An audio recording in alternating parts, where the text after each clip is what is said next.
Taylor. And playing left field, number 16, Will Tipton. And the rest of the Leopards. The coaches for the Leopards are Zach Fowler, Rick Fowler, Ricky Rushing, and John Stilson.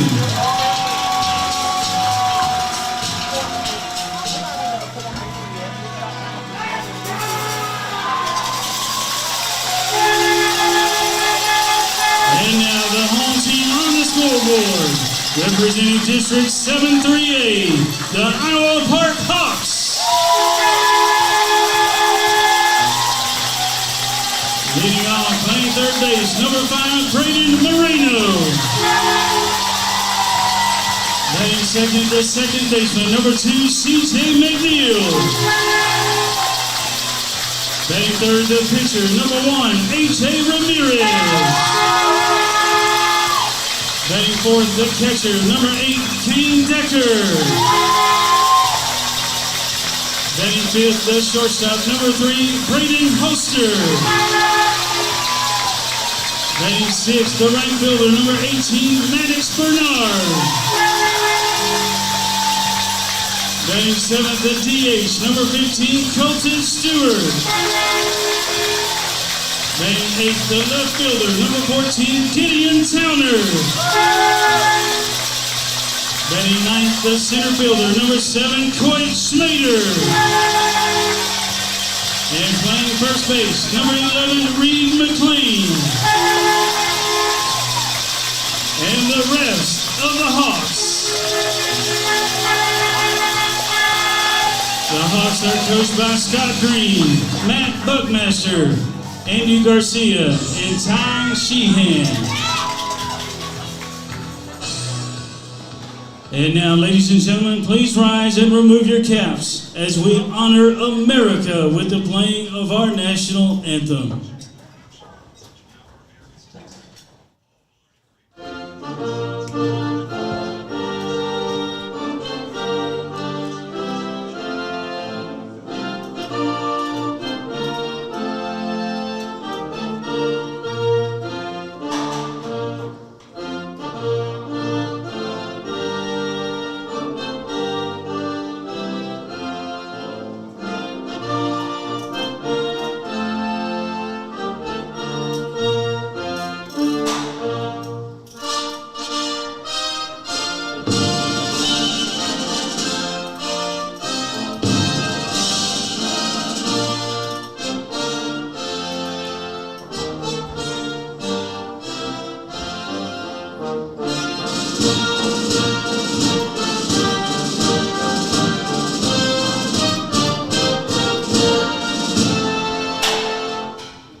Well, good evening, everybody, and welcome to Liberty-Eylau Baseball. Chuck Zach, Frank Sides coming at you live this afternoon, or evening, I guess, from Forney, Texas, where it's the Class 3A Division I state semifinal matchup. It'll be the Liberty-Eylau Leopards, the champions of 14-3A with a 34-4 record overall, taking on the Iowa Park Hawks, the champions of Region 1.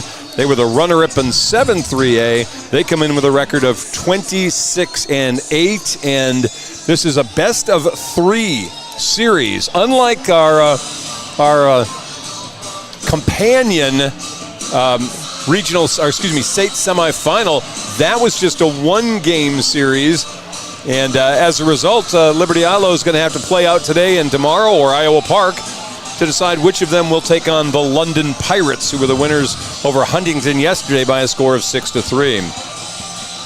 Leopards have gotten here by a perfect 8-0 run through the playoffs. They blew through Dangerfield, Tatum, Whitesboro, and Gunter.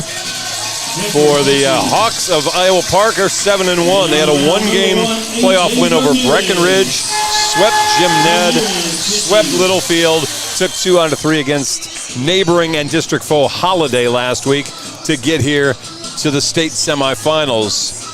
You get a 3-game series here. You get 1 game next Thursday night to decide the 3A state champion.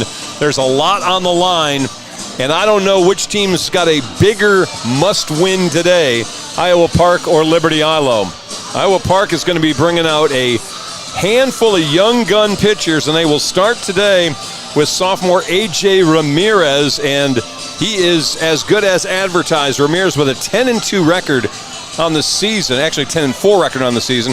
This is his 15th start of the year. He's thrown 82 innings, 47 hits, 18 runs, 11 of them earned, 24 walks, a monstrous 135 strikeouts for a 0.93 earned run average. He's the guy on the mound, and he may get the start today, and it may be all 9th graders after Ramirez for the rest of this series. We will see. Defensively, here's how they're lining up. At first base, Reed McLean, the freshman's at first. Freshman C.J. McNeil's at second. Junior Braden Holster's playing shortstop. He's flanked by junior Braden Moreno over at third base. Junior Gideon Towner is in left field. Junior Coit Schmander is in center. Senior Maddox Bernard is in right. He's the only senior on this starting lineup.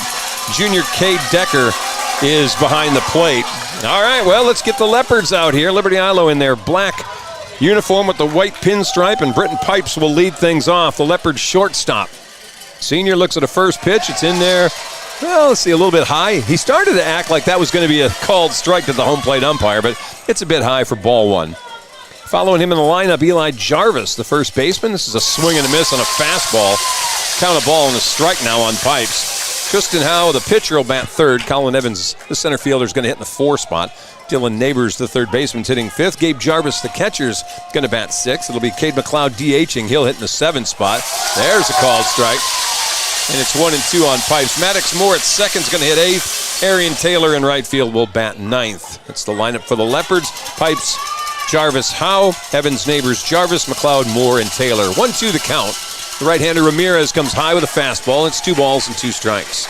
And we'll remind you, we are in the middle of the Iowa Park cheering session, so lots of Cowboys, lots of cheering and screaming, so just a heads up.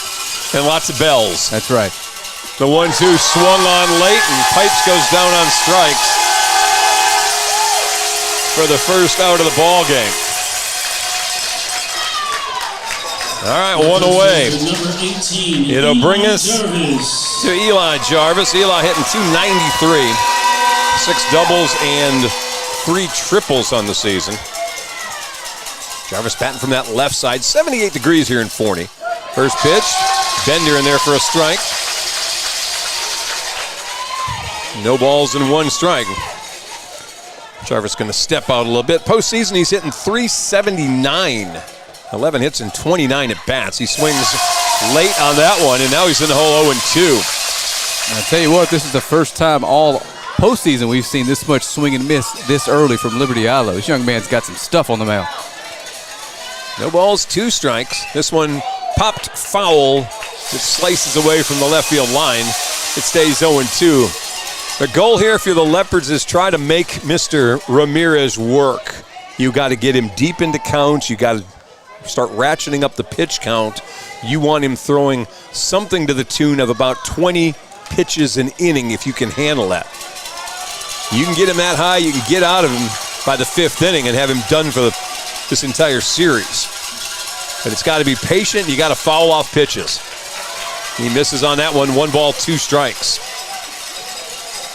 Now with 10 runs to lead the team in the playoffs, 8 runs batted in, that also leads the team.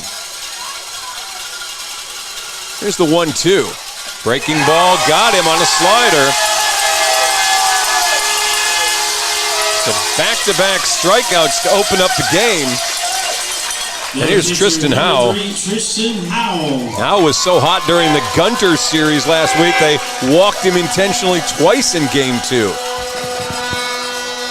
He was an unreal 5 for 6 in that 2-game series, 4 for 4 in Game 1. He's hitting .500 in the postseason. First pitch to him, in there for a strike. Now with 6 runs, 7 RBIs, 4 walks, and not a strikeout. So if he goes down on strikes, we'll know it's a thing. He hits this one in the air, it's playable. Catcher Kane Decker gets rid of the mask, makes the catch. They got only 11 pitches out of A.J. Ramirez in the first. Leopards go down in order. Take a quick timeout, we're coming right back. Here on 107.1 and Texarkana Game Day.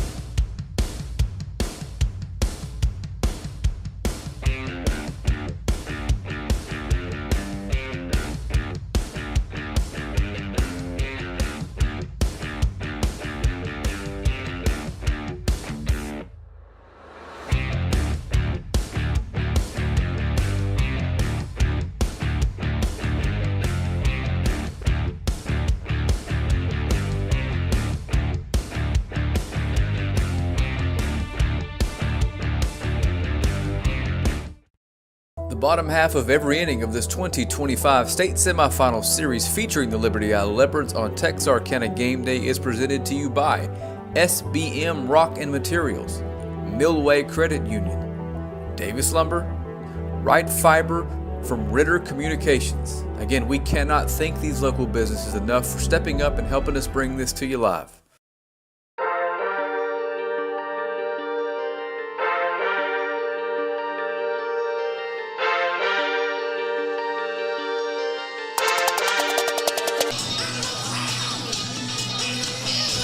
Welcome back. Bottom of the first inning. Here's the lineup for Iowa Park. They'll bat like this. Braden Moreno, the third baseman, will lead things off. C.J. McNeil, the second baseman's hitting second. Pitcher A.J. Ramirez will bat third.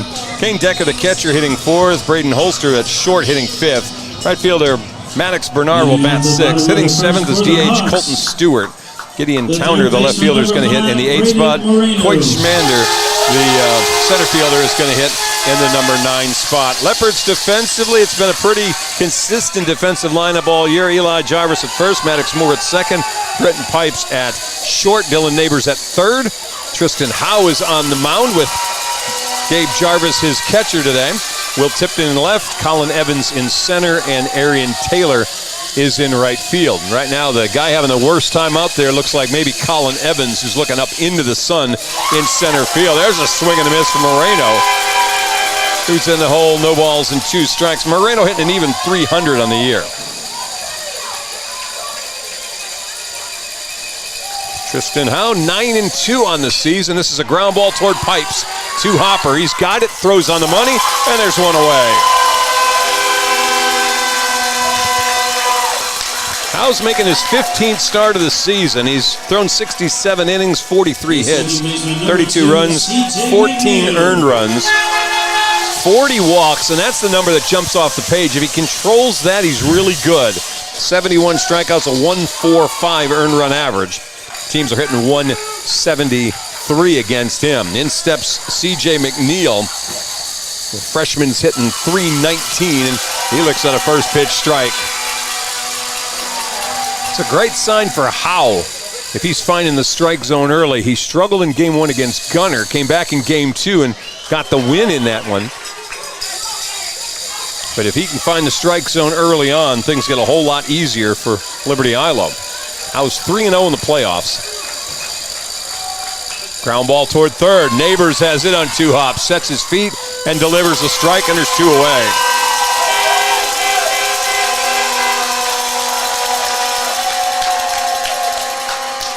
Number 1, A.J. Ramirez. And with 2 away, here comes the sophomore A.J. Ramirez, who's pitching today. Ramirez, a .320 hitter with 12 doubles. That leads the team. He also has a triple and 1 home run. We might have to nix. The crowd might completely choke. This is wow. It's bad. I mean, folks, if you are making plans tomorrow, make your way down here. This atmosphere is insane. Breaking ball that Ramirez almost ducked into. 1 ball, no strikes. Evans shading him a little bit toward right center. That one bounces just in and out of the glove. Is that a hit? I guess that must have hit Jarvis, who may have gotten crossed up a little bit by the pitch. He counts 2 balls, no strikes. Home plate umpire giving him a few minutes to check his faculties, make sure he's all right. Looked a little awkward on the delivery home. 2 balls, no strikes now to Ramirez. 2 outs, bottom of the first. This one popped in the air. It's going to be tipped in and left to a call-off pipes. Has a long way to go, and he'll make the grab in front of Evans. And it's a 1-2-3 inning for Tristan Howe. No runs, no hits, nobody left. He got through the first inning with just 9 pitches. Quick timeout. We'll come right back. Scoreless here on 107.1 and Game Day.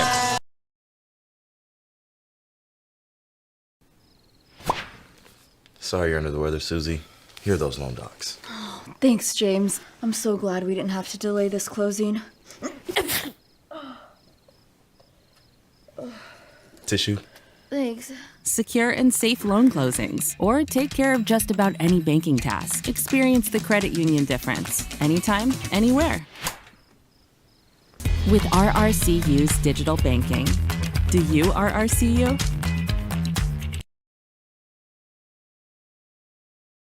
The top half of every inning of this 2025 state semifinal series featuring the Liberty-Eylau Leopards on Texarkana Game Day is presented to you by Tony Langford Roofing, Cook Drywall, Farmers Bank and Trust, Peace Wealth Advisors, and Texarkana Star Realty. Texarkana thanks all of you for your continued support of these student athletes, and we cannot do this without your help moving forward. Thank you very much.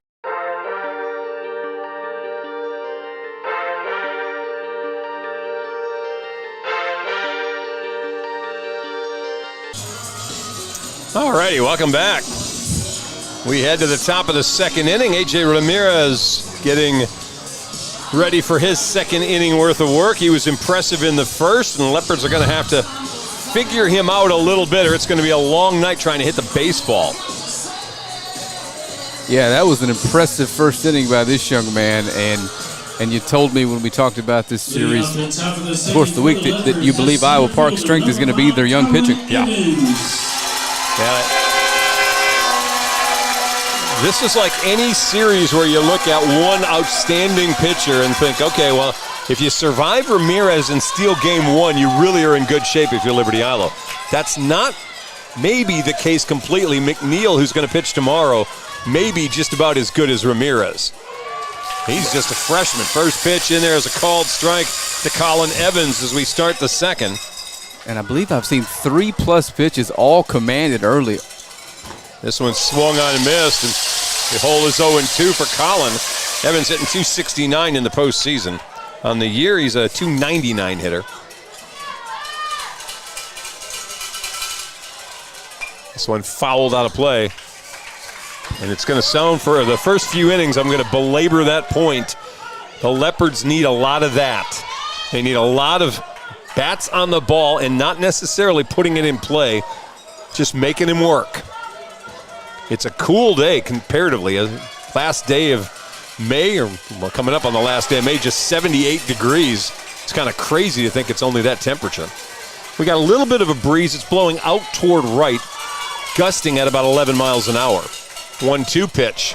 That one down in there, 2-2. Spit on a good 1-2 pitch. And again, if you're on the fence about making the drive tomorrow, we're here and we can confirm that all of the seats are under an awning, so it will be quite a bit less warm than it was last week. Yeah. Ground ball towards short. 3-4 hopper. Throw on the way. That's good as Braden Holster gets it to Reed McLean for out number 1. The third baseman, number 1, Dylan Neighbors. Here comes Neighbors now. Dylan on the postseason, just 157. He's got 3 hits in 19 at-bats, but he's got a team-high 10 walks, and he's been hit by pitches twice. So he's managed to get on 12 times, even if he's only gotten 3 base hits. And the first pitch to him, in there for a called strike. The young man on the mound is feeling it. Front door breaking ball. First pitch of the at-bat. Neighbors spot in the corner. Sorry, 281 Chuck. Hitter on the year. That pitch up high with the fastball. I'm starting to think his breaking ball is so good, we may not see a lot of fastballs till maybe later in this game. 1 ball, 1 strike. He goes breaking ball again and freezes Neighbors for strike 2. Again, that is almost unhittable, Chuck. It starts at your shoulder and catches the inside part of the plate. Just impossible the first time seeing it. Here's the 1-2. Went again, but this time a little high. It's 2 balls and 2 strikes.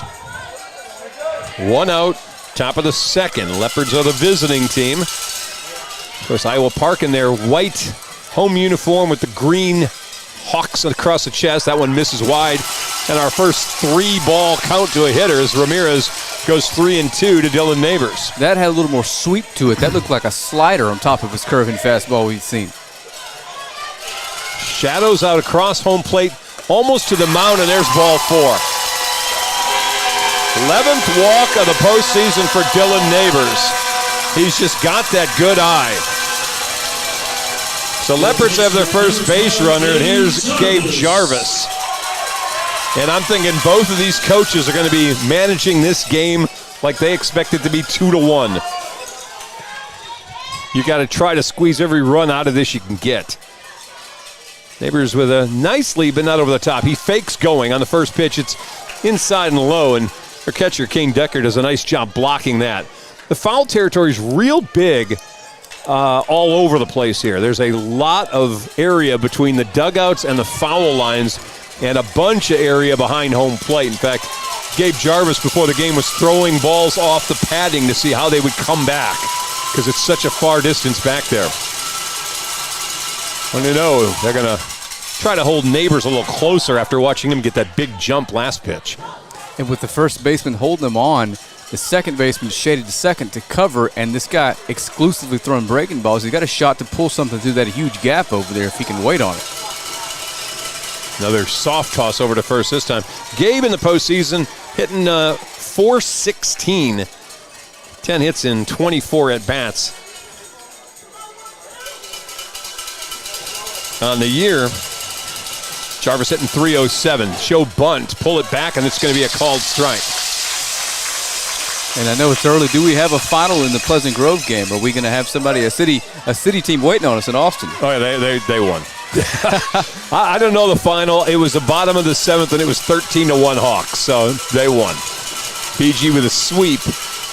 As again, Neighbor starts to go, grounded right back to Ramirez. He took a long time thinking about it, and as a result, he lets Jarvis manage to get on base. I think he thought there were 2 outs in the inning.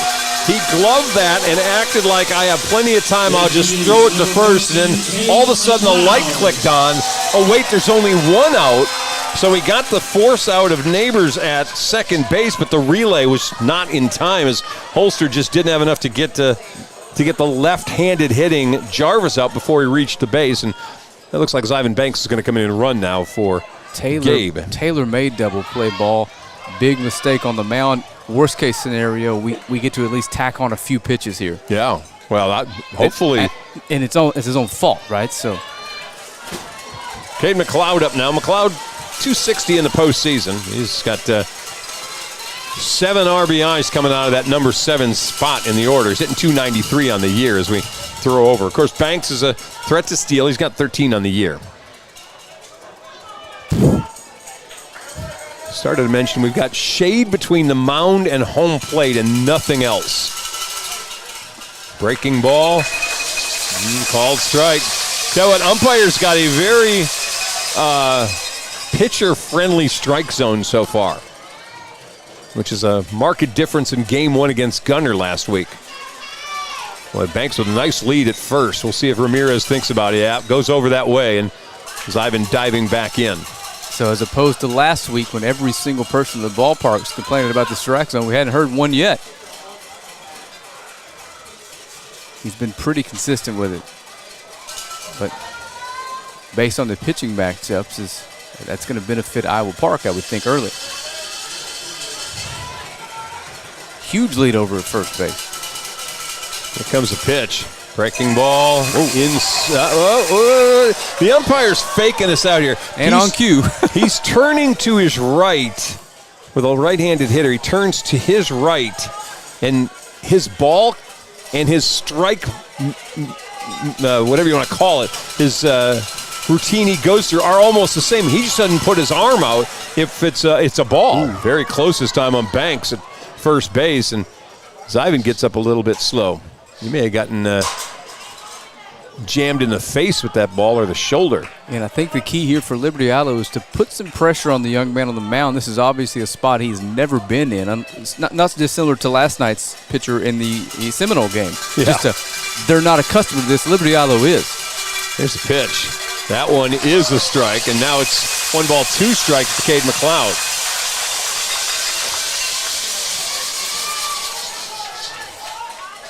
Well, it's got a pretty good eye. He's only struck out 8 times this year. Here's the 1-2. See if they'll send Zivan. They do. Throw's coming down that way. Decker's throw is on the money, and they'll throw out Banks.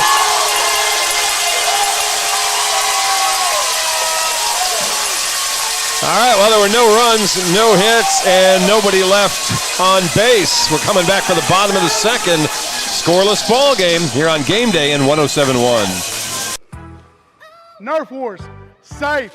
Dodgeball, safe. Kickball, batting cages, and glow-in-the-dark parties, you're all safe here, baby. Looking for a birthday party that's anything but ordinary?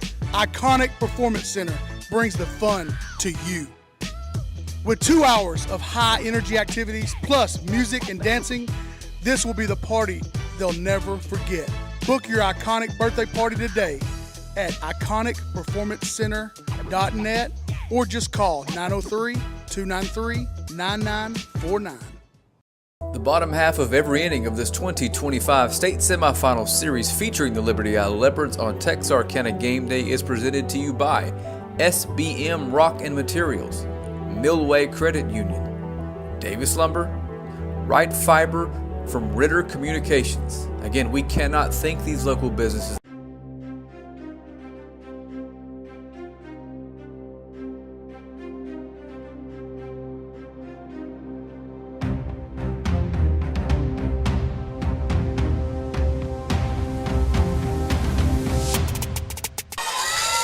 All right, bottom of the second inning, Kane Decker, the catcher, who threw out Zivan Banks trying to steal second to end the inning, will lead things off, and he looks at a first pitch strike. Decker's probably the best player on this Iowa Park team. Junior catcher was all state last year. He can basically do it all. He's a .315 hitter, 7 doubles, 2 triples, and a team-high 2 home runs. He scored 27, that's high on the team. Knocked in 28, that's high on the team. And he looks at that pitch a little bit outside, 2-1 the count.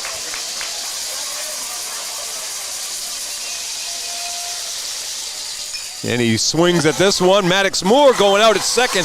Can't make the catch on the fly. The throw not in time. And they're going to get a man on base. Maddox had that ball. Problem was it was hit so softly, I think he misjudged it. He got out to it so quickly. He was expecting line drive. That's sticking in the glove. And when he jumped for it, it was so soft, it didn't stick itself in with velocity, and it kind of popped out. You get an error on the second baseman. So Braden Holster coming up now. Holster, the shortstop, on the year 229 hitter. They'll put down the bunt. Howe's going to field it. He'll go to first and get the out as Iowa Park gets the runner in scoring position on the sacrifice bunt.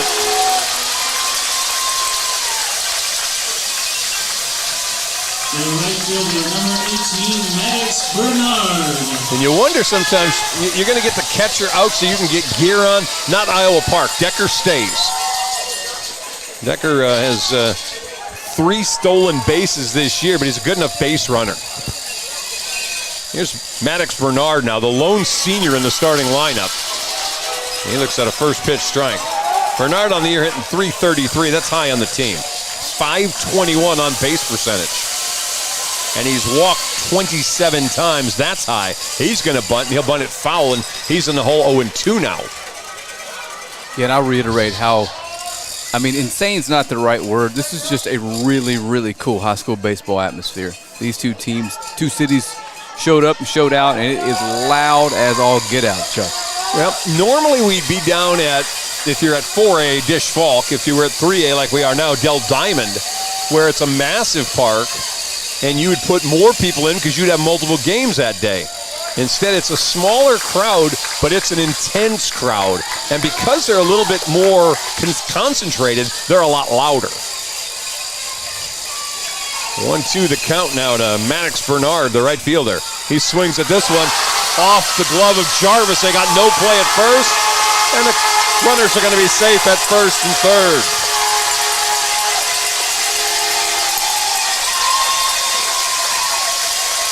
Unlike the ball that Decker hit that was a little softer than more anticipated, the ball that Bernard just hit was a little harder than Eli Jarvis anticipated.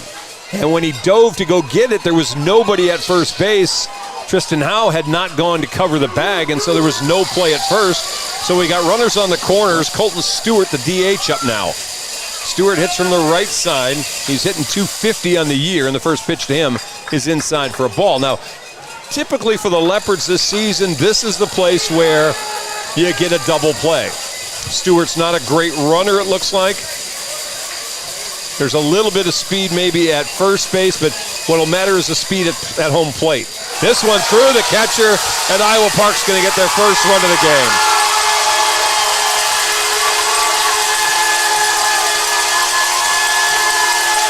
Pitch that just went right under Gabe Jarvis, and it allowed the runner to get down to second, maybe just as important. So it's a 2-0 count now to Colton Stewart. As Iowa Park gets first blood here in the state semifinal, game one. Howe comes back, fastball in the outside corner for a called strike, 2-1. Gideon Towner, the left fielder, is on deck.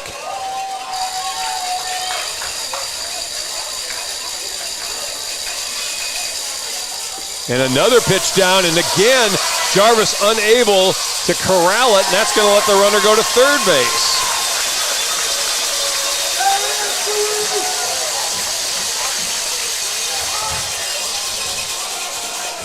And maybe the knock on Gabe is he's a little slow to slide. And you know what I mean as a catcher. You got to get out of the crouch and put your body in front of the ball. And he kind of reaches the glove and doesn't block with the body. That one gets in there at 3-1. 3 balls, 2 strikes now. Runner down at third base with one away here in the bottom of the second. Tristan Howe trying to get out of this mess. This one fouled back to the screen.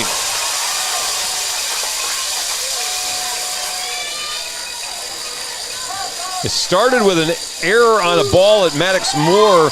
Probably should have grabbed in deep hole second base. Sacrifice bunt by Holster. Bernard with a single. And there's strike 3 as down goes Stewart. First strikeout of the game for Howe. And there's 2 away for Gideon Towner, now the left fielder. That was a nasty 3-2 breaking ball in a big spot there. Needed that. Towner hitting 167. Go back to talk about historically. This is places where Leopard pitchers have sometimes lost focus. Bottom couple of batters in the lineup should not be an issue today. For the state semifinal game, you better be focusing on everybody. Yeah, you make a good pitch here, you're back in the dugout after only a run. This one popped foul back to the screen. 1 ball, 1 strike now to Gideon Towner. That's a win after the way this inning is gone. On deck is the number 9 hitter. Now trying to get out of the second with a runner at third.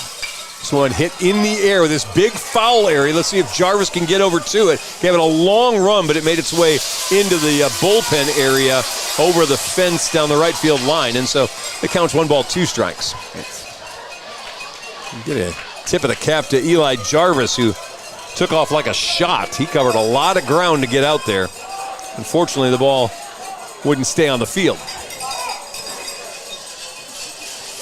So 1-2 the count now to Gideon Towner. Here's the pitch from Howe. Swing and a miss, and there's the inning. Howe strikes out 2, but Iowa Park draws first blood. 1 run, 1 hit, 1 error, and 1 man left on base. We'll come back for the top of the third, 1-0. Hawks leading. Leopards coming to bat with the bottom third when we return here on 107.1 and Game Day. Hi, I'm Jay Strickland, second generation master electrician. This is our team here at Livewire Electrical Services. Your safety is our top priority. That's why with every service call, we do a visual safety inspection for our customers, because small things can turn into big problems if left unchecked. We also offer a safety and savings membership plan, which gives you priority booking service, discounts, and an annual safety inspection of your home to make sure your home is protected year-round. We're proud to have been voted Best Electrician in Texarkana for the last 3 years by the Reader's Vault magazine. We have a 4.9 Google rating with over 270 5-star reviews because Texarkana trusts us to get the job done right. So give us a call today and experience the difference, because your home safety starts with us. The top half of every inning of this 2025 state semifinal series featuring the Liberty-Eylau Leopards on Texarkana Game Day is presented to you by Tony Langford Roofing, Cook Drywall, Farmers Bank and Trust, Peace Wealth Advisors, and Texarkana Star Realty. Texarkana thanks all of you for your. The bottom half of every inning of this 2025 state semifinal series featuring the Liberty-Eylau Leopards on Texarkana Game Day is presented to you by SBM Rock and Materials, Millway Credit Union, Davis Lumber, Wright Fiber from Ritter Communications. Again, we cannot thank these local businesses enough for stepping up and helping us bring this to you live. Handling with series and then going down for a 1-game state championship at Round Rock next week. A.J. Ramirez leading things off against Cade McLeod, who was at the plate when Zyvan Banks got thrown out trying to steal second. And McLeod's quickly in the hole 0-2. Well, he's seen plenty of pitches from Ramirez over what's now going to be 2 at-bats. And he goes down on strikes. Third strikeout for A.J. Ramirez. Just pumping in the strike zone with quality strikes, man. And you can see the effect of the breaking balls. McLeod was looking for one and got surprised by the fastball. That was already by him when he really started to swing. Here's Maddox Moore up now. Moore hitting .333 in the postseason. On the year, .303 hitter. And there's that breaking ball. Boy, he starts him off with that, and it makes you think. Instead of like, give me a fastball, I know. The breaking ball makes you think, okay, where was that? What's he doing with that? He comes back high with the heat. It's 1 ball, 1 strike. Leopards did do a good job tacking on to the pitch count last inning, so need to work on that again. Oh, boy, that's inside corner. That sure looked, from our vantage point, a little inside, but it's 1 ball, 2 strikes now. Leopard fans not really fussing too much about it. Here's the 1-2 to Moore. He'll hit this one in the air, and it's playable. First base in fair territory. We'll grab that. That's Reed McLean for the second out of the inning. Well, they did a good job drawing pitches last inning, not so much this inning. 2 outs in a hurry, and here's Arian Taylor up. Taylor, .313 hitter in the postseason. For the year, .250 hitter. He's got the 1 Leopard home run. Happened in the Tatum series. And he looks at a first pitch strike. But everything we talked about with Ramirez this week is exactly as advertised. He does not mess around, and he does not throw many balls. They are strikes, and if you don't swing, you are not getting on base. And the Leopards, who are used to walking, they've had 30 walks in these first 8 postseason games, have 1 so far. Now there's 2 balls and 1 strike to Arian Taylor. That was a good pitch, Chuck. Taylor with a great eye. He's the only guy other than Howe who had not struck out in the playoffs so far. And now he's even in the count, 2 balls and 2 strikes. I will say from our vantage point, you'll notice this is the umpire. I've never seen an umpire that far on the inside corner calling these pitches. That one's strike 3, but Taylor may be able to get on. In fact, he will. Decker can't get to the ball. And so the Leopards are going to get a 4th out in this inning. Very similar to the last inning. Inning should be over. We're going to tack on a few more here as he approaches the 44 pitch range. So Britton comes to the plate now. Pipes struck out first time up. Top of the order. They've seen him already. This is where we expect to see a little bit better contact. 4 strikeouts so far for A.J. Ramirez. We're playing in the top of the third. There's 2 away. 1-0 Iowa Park lead.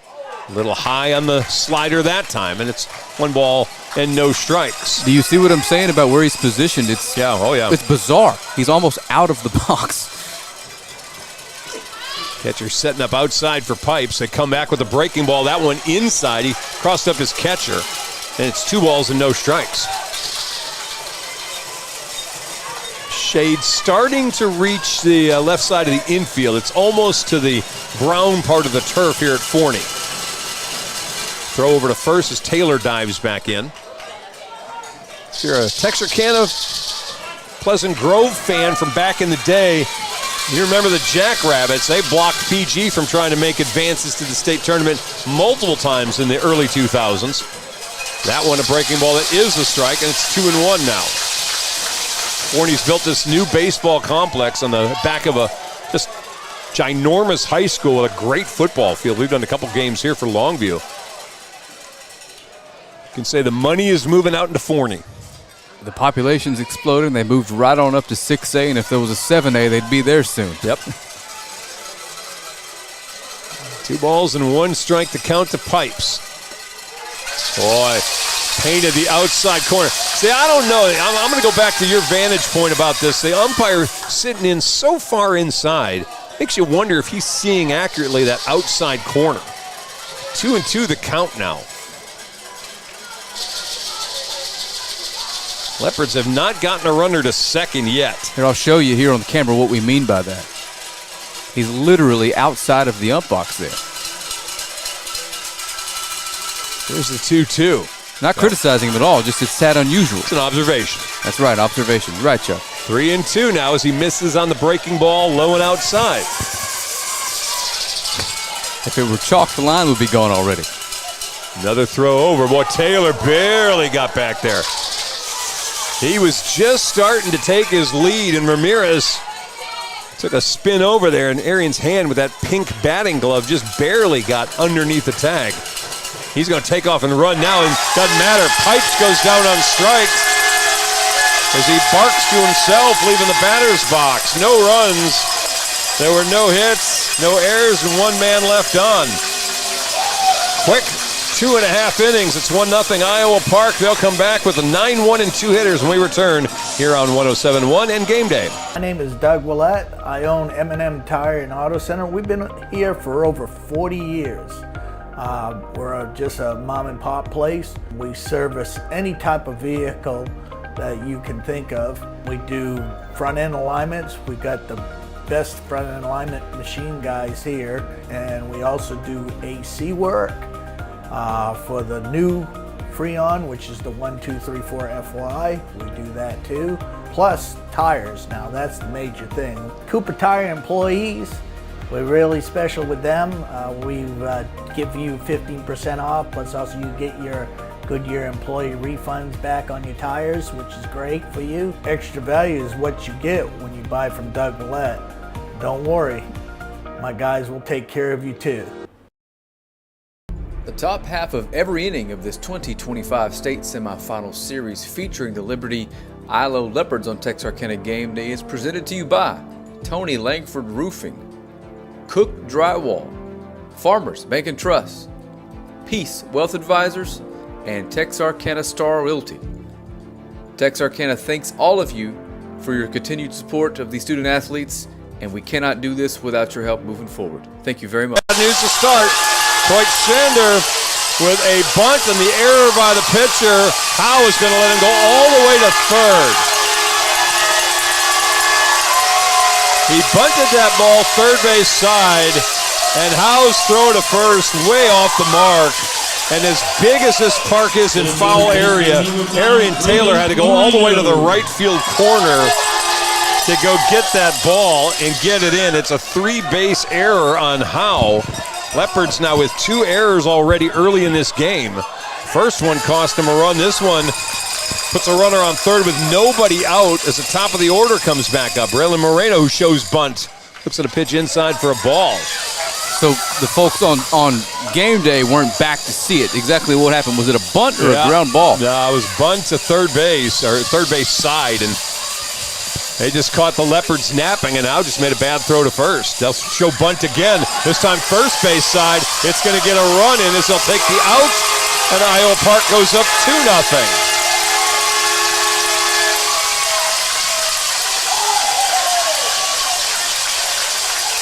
Well, this is almost exactly what we were told when we talked earlier this week to the newspaper guy from the Wichita Falls newspaper. He said these guys are small ball. Number 2, C.J. McNeil. They can hit the ball, but Scott Green, the coach, is a small ball guy. And so far they have shown it. Errors and bunts. That combination is not serving the Leopards well so far. They're down 2-0.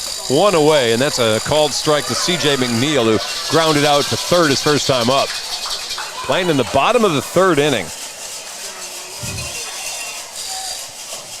And fastball comes inside, a little tight for 1-1 strike. Tristan Howe, he hasn't walked anybody at the moment. He struck out 2. The 2 unearned runs killing the Leopards. This one right back to Howe.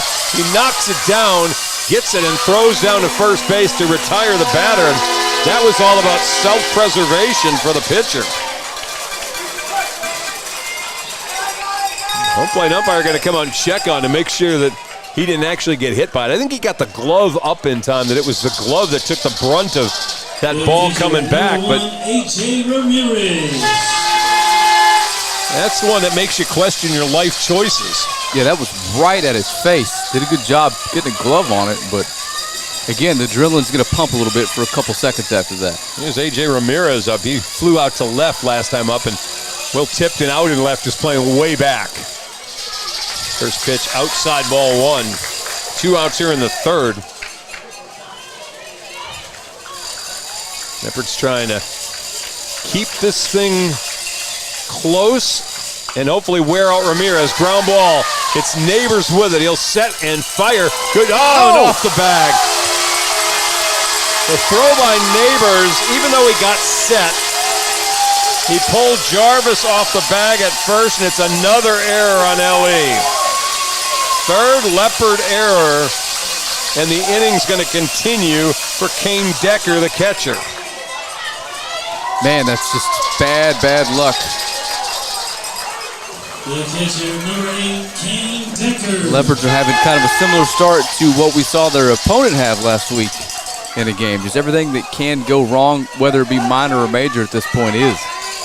Well, and in all honesty, they're self-inflicted wounds right now. That's the frustrating part. And if you're a Leopard fan, we go through stretches like this sometimes. These self-inflicted wounds just drive you crazy.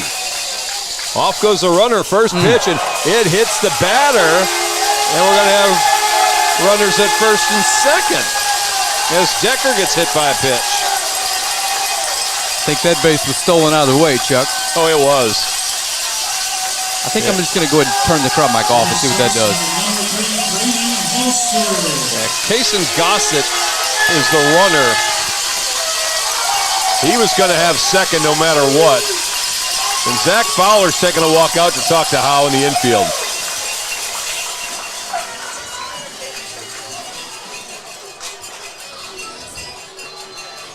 And this is calm everybody down. Let's get the out. Let's get out of the inning. And let's get out of here with a 2-0 ball game. Deckers now has reached on an error and has been hit by a pitch. So the rest of the infield's already decided the meeting's over for them. They leave the mound, and Fowler stays and talks for a minute to Tristan Howe. Of course, Zach Fowler's 10th year at Liberty-Eylau. Third consecutive season and at least the state semifinals. They're trying to get the third straight year with at least the finals. But right now, Iowa Park here in game 1 with a 2-0 lead. Here's Braden Holster. Holster putting on a sacrifice bunt his first time up.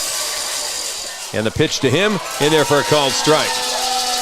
And it's interesting to me that the umpire switches sides based on the handedness of the batter. I've never seen that either. Yeah. The 0-1 swung on and missed. It's 0-2.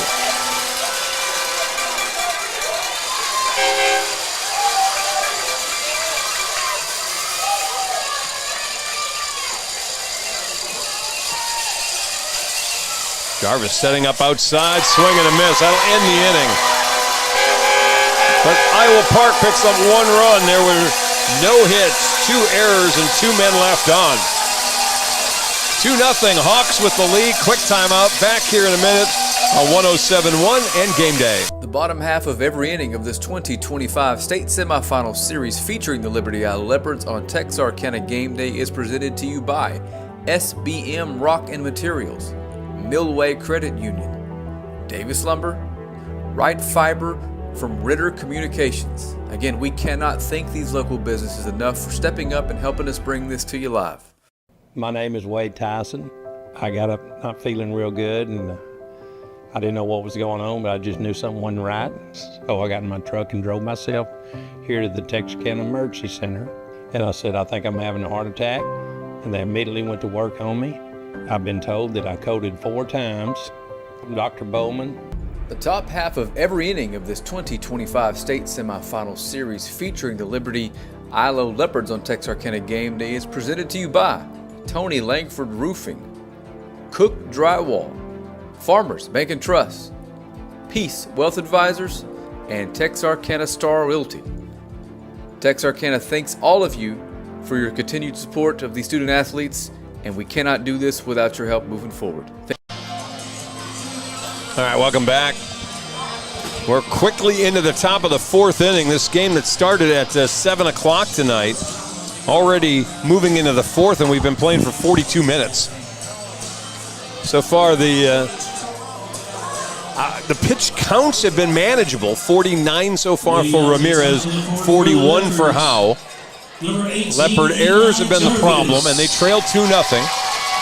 It'll be Eli Jarvis, Tristan Howe, and Colin Evans to face Ramirez as we start the 4th. He has not given up a hit yet. Leopards have had a couple of base runners. None of them have gotten past first base, though. And the first pitch in there for a called strike.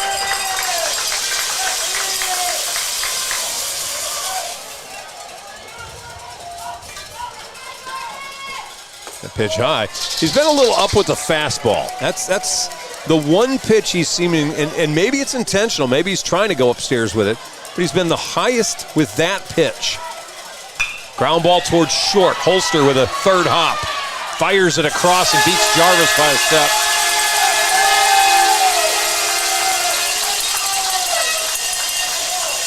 There's the first out of the 4th. The pitcher, number 3, Tristan Howe. Howe fouled out to the catcher his first time up to end the 1st inning. Leopards, no runs, no hits. They've committed 3 errors. First pitch, it's a slider, stays up. 1-0 the count.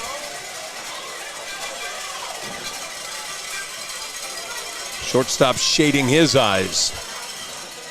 Another breaking ball. Boy, it's so dramatically breaking. It's very easy to see behind home plate how much that ball's biting and coming across. 1-1 the count. He'll go again with it, and that one drops in for a strike, and Howe just looks back at the home plate umpire like, okay, I guess. Commonly described by the youth these days as nasty. 1-2. Fastball grounder. It's a 2-big chopper to second, and that's where McNeil fires to McLean for the 2nd out. The center fielder, number 5, Colin Evans. You know, you wonder if it gets big for young guys. Well, we got a sophomore on the mound and an all-freshman right side of the infield, and so far it has not been too big for them. Here's Colin Evans. Evans grounded out to short first time up. First pitch grounder. Can it get through the infield? McLean's got it. Throw. Not in time. He would have beat it out anyway. And Colin gets the first hit of the game for Liberty-Eylau. Finally, the Leopards get a hit off Ramirez. And with 2 outs, they'll get Dylan Neighbors up there. Neighbors walked his first time up. Man, and can you imagine how difficult this team is going to be to handle as these kids grow together and become sophomores and juniors and seniors? This team is going to be a handful moving forward. Handful now. Evans, good base runner at first base. Breaking ball looked low, and it is ball one. Yeah, they have no seniors. Maddox Bernard, the right fielder, is the only senior out there. So you think you're going to see Iowa Park sometime next year in the playoffs? You kind of imagine they may dominate Region 1 again. And remember, they weren't even the district champion. Jacksboro won their district. It's hard to fathom. I see nothing but fundamentally sound, awesome baseball players. Scott Green, the coach, won a title at Wichita Falls Rider. He had a 3-year run in 4 seasons where he took teams to state, including one that had his son Gage on the team. Here comes the LE crowd now, not loving the strike zone as we've gotten further into this one. Well, there's 2 runs up there. They don't like it even more. 1-1 the count. Soft toss for Evans to get back to first.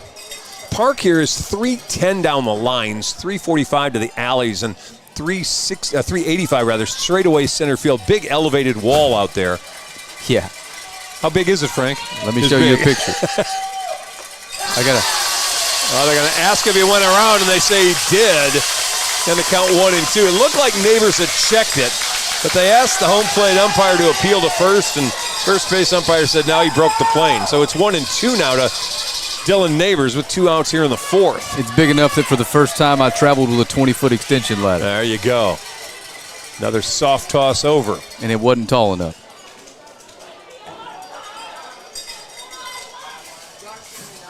That's a good picture. He's 6'4". Yeah, that's a good shot of you. 1 ball, 2 strikes. A.J. Ramirez, full windup. Ground ball, shortstop. Play will go to first, and he will be on the money. No runs, 1 hit, no errors, man left on. Bottom of the 4th coming up, 2-0. Iowa Park with the lead here in Game 1, best of 3 series. We'll take a break, come right back here on 107.1 and Texarkana Game Day.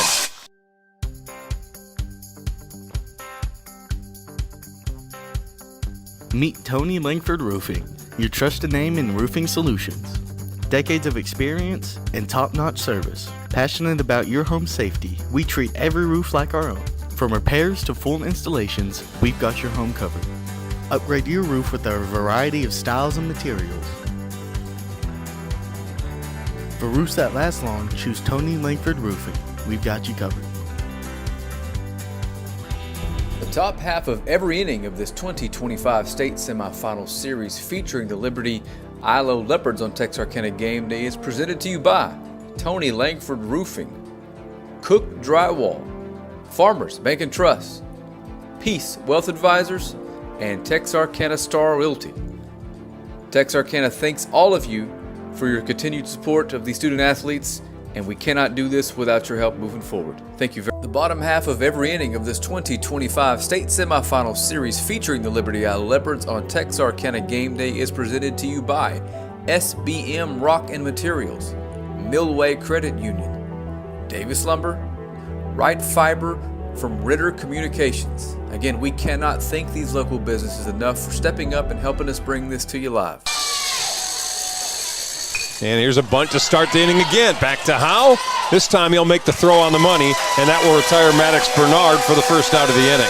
Well, if you're going to draw up a first pitch, that's the one you draw up. 1 pitch out, and take a little pressure off our starter out there. Colton Stewart. Designated hitter coming up now, Colton Stewart. Stewart struck out his first time up. You wonder about what does Region 1 look like? We know what the Leopards had to face. They had a very tough non-district schedule. They played PG 3 times. They played Spring Hill. They played Longview. They were all over the place with bigger schools. But when you look at what Max Prep says, will come after the breaking ball. Grounder toward Eli. He's got that after the second pitch, and there's 2 outs. Max Prep said Liberty-Eylau basically had the second toughest strength of schedule in the state at 3A. Only Franklin had a little bit harder. They rate them by score, so Franklin was an 11.4, Ellie was an 11.0. But number third, Iowa Park, 10.8. So they've seen quality opponents as well this year. It's not like you're facing a team that hasn't seen anybody.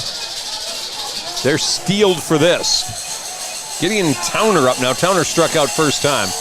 1-0 count, now it's 2-0 as Howe misses wide.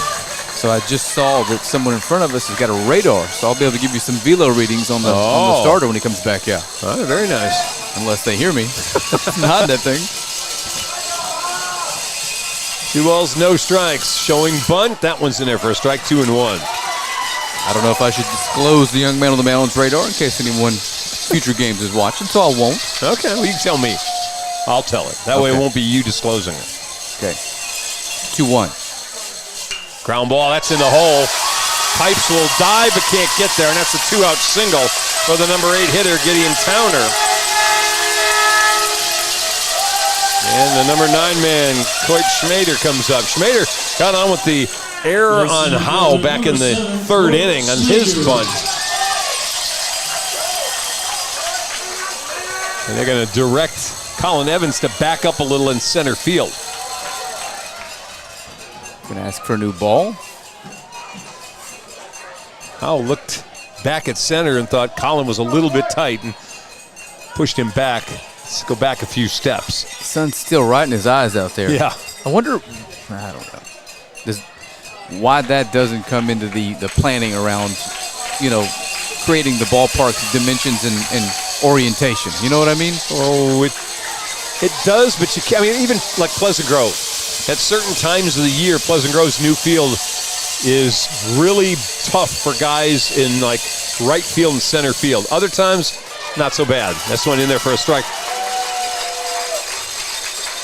I wonder what the ideal orientation is for a field. Where do you want the sun? If it has to be in someone's eyes, it's tough. You know what I mean? What you don't want is you don't want it in the batter's eyes.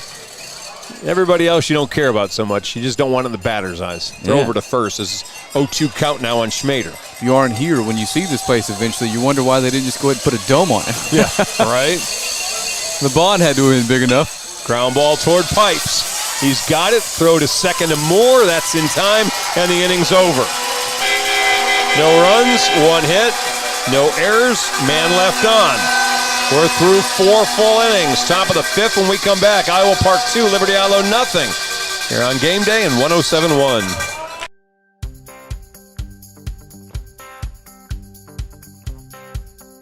Meet Tony Langford Roofing, your trusted name in roofing solutions. Decades of experience and top-notch service. Passionate about your home safety, we treat every roof like our own. From repairs to full installations, we've got your home covered. Upgrade your roof with our variety of styles and materials. For roofs that last long, choose Tony Langford Roofing. We've got you covered. The top half of every inning of this 2025 state semifinal series featuring the Liberty-Eylau Leopards on Texarkana Game Day is presented to you by Tony Langford Roofing, Cook Drywall, Farmers Bank and Trust, Peace Wealth Advisors, and Texarkana Star Realty. Texarkana thanks all of you for your continued support of these student athletes, and we cannot do this without your help moving forward. Thank you very much. The bottom half of every inning of this 2025 state semifinal series featuring the Liberty-Eylau Leopards on Texarkana Game Day is presented to you by SBM Rock and Materials, Millway Credit Union, Davis Lumber, Wright Fiber from Ritter Communications. Again, we cannot thank these local businesses enough for stepping up and helping us bring this to you live. Lead. Number 12, Gabe Jarvis. Yeah, Gabe Jarvis going to lead things off. McLeod and more to follow. Leopards looking for anything on offense against A.J. Ramirez. The sophomore has been lights out so far. He has given up just 1 single. He has struck out 5 and walked 1. So back-to-back curveballs for balls coming in at 67 miles per hour. So now we know. Little floater. Jarvis reached on a fielder's choice first time up. I want to see the heater. I think Leopard batters would rather see the heater. There it is, right on the outside corner for strike one. 2-1 the count to Jarvis. Just kind of get that sense Leopards just looking for something good to happen. That one, a shot, almost got somebody in the Iowa Park dugout on the third base side. That's why you got all those guys behind the fence. You don't want anybody vulnerable for That'd been a kneecapper. A foul ball to come flying in at you. 2-2 the count now to Jarvis. Hits this one up the middle. That's a base hit. Finally, the Leopards get a leadoff man on. Great at bat. Unbelievable two-strike approach. Simon Banks grabbing his helmet. He'll come back out on the field. All right, well, you got something to work with now, Zach Fowler. John Stilson at first base welcomes Zivan. Ricky Russian's over at third, hoping Zivan ends up his way. Here's Cade McLeod, who struck out in the third inning. Kind of got fooled. Strategy-wise, getting late in the game, do we play for the one to make this a one-run game, or if you're making the call here, do we try to put a couple guys on and put some real pressure on him? No, I'm bunting. I gotta get a runner to second, if nothing else. Instead, McLeod gets hit by a pitch. You don't have to worry about bunting. He got hit by one. Boy, McLeod, who's a ball magnet. He leads the team in getting hit by pitches. That is his 13th time this year he's been hit by a pitch. Now, I would bet the house on a bunt, Chuck. Well, we'll see how Iowa Park plays this, because now I don't know. Scott Green going to make his first walkout. Talk to his pitcher. His young man's thrown 67 pitches. And this is not a pitcher conversation. This is an infield. Where are we going? Zach Fowler will do this occasionally as well. Reminding guys, we want the out, the sure out. We don't need the hero play. And again, if you're thinking about making the trip tomorrow, we implore you to do this. This is a really cool place. You're in the shade. You've got our word. And the atmosphere is electric. Yeah. Oh, it will be tomorrow. It will be even crazier tomorrow. Somebody's going to be facing elimination at 2 o'clock tomorrow afternoon, which means their fan base is going to be nervous as a room full of long-tailed alley cats and a bunch of rocking chairs. All right. That reference is older than the music they're playing here. All right. We're hitting Shenandoah, and I'm not complaining, and Diamond Rio, but... All right, infield looks like they're going to be in at the corners. Double play depth in the middle. Oh, boy, here we go.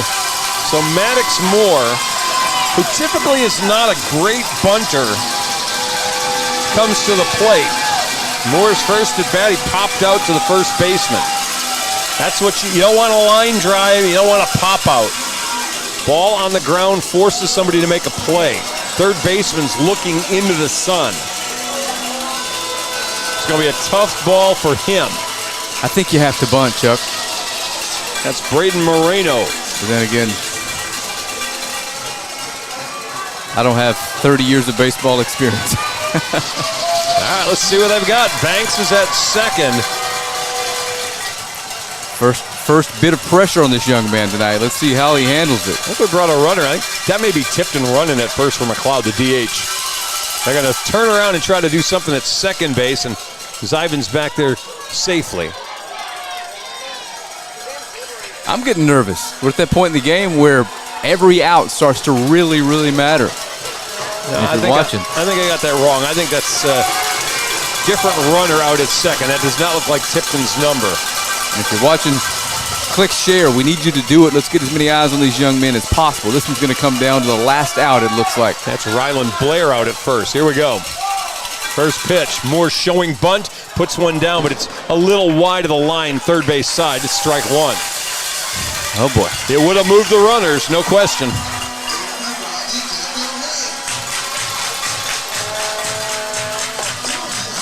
Oh.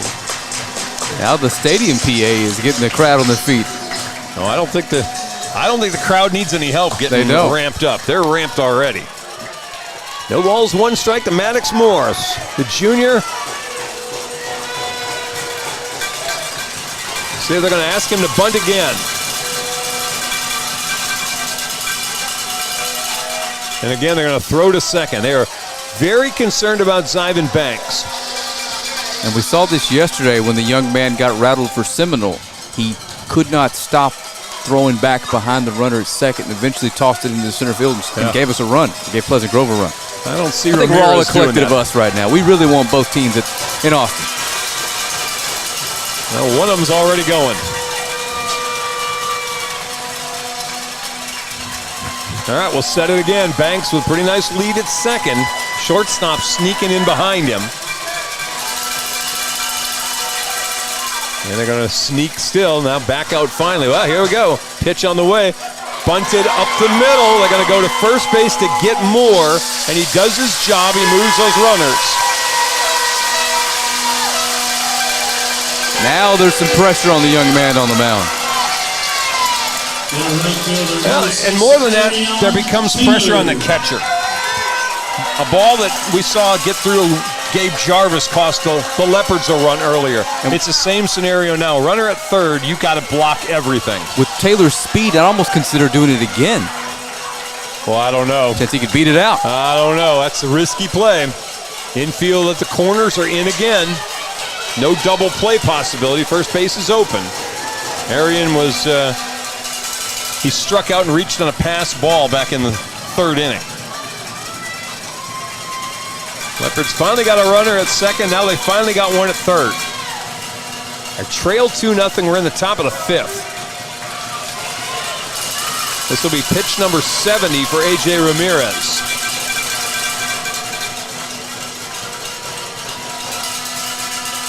Here's the pitch. Swing and a miss by Taylor. That looked like a changeup. First time we've seen one of those tonight. Because he was sitting fastball and he thought he got one.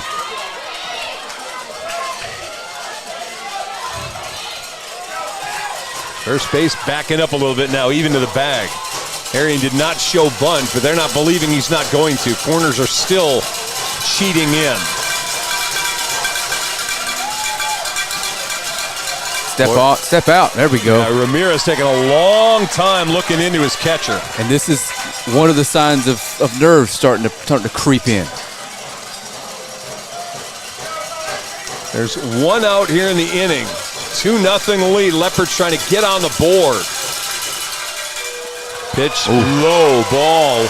1 ball, 1 strike. Pipes and the top of the order wait in the on-deck circle. It's easy pitching when there's nobody on base. It gets a lot harder when they're staring 90 feet away from home plate. 1 ball, 1 strike. Ground ball. It'll be the shortstop. He's going to have to try to make a play on the runner at second. They do, but the run scores, and the Leopards get on the board. They got a lead, not the lead runner, but the second runner, and it's really a little bit of a base running mistake by Ryland Blair. That was going to be a tough play, too. Ball was in front of him. He did not need to go. There was not a force, but he got forced out or tagged out trying to get back to second base. But Zyvan Banks came in to score, and we got a 1-run game. Look, I've got goosebumps, man. This is an atmosphere like I haven't seen since LEPG a couple years back. You need to be here for Salina last year, or China Springs 2 years ago. We've had some things. Fair. I said me. Yeah, I haven't I got experienced you. this. My day job I have. You and I have been in some cool places doing that. But here's Pipes. He struck out twice, and the first pitch is high for ball 1. He called that a strike, or did he? Nah, it was high. Okay. He made the move like he was going to. A single, a hit by pitch, a sacrifice bunt, and a fielder's choice, and the Leopards have gotten 1 run. That's outside corner for a strike.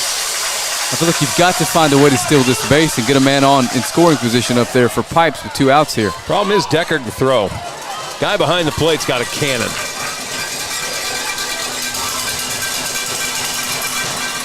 Inside ball 2. Oh, he called that one a strike? That is Stop tough. it. 1-2 the count. Wow.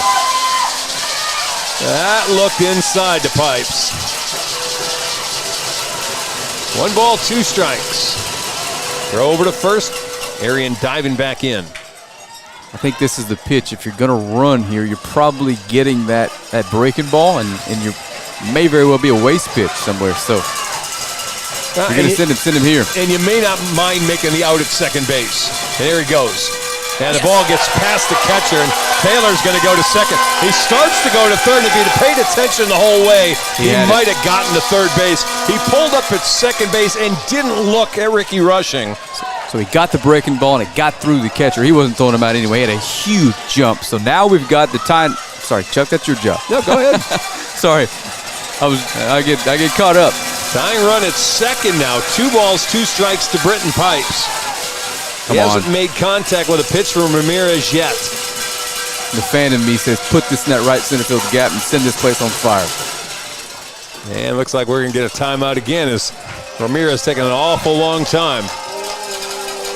Boy, you hate that Arian just didn't have his head up coming around second. If he had, I think he's standing at third base.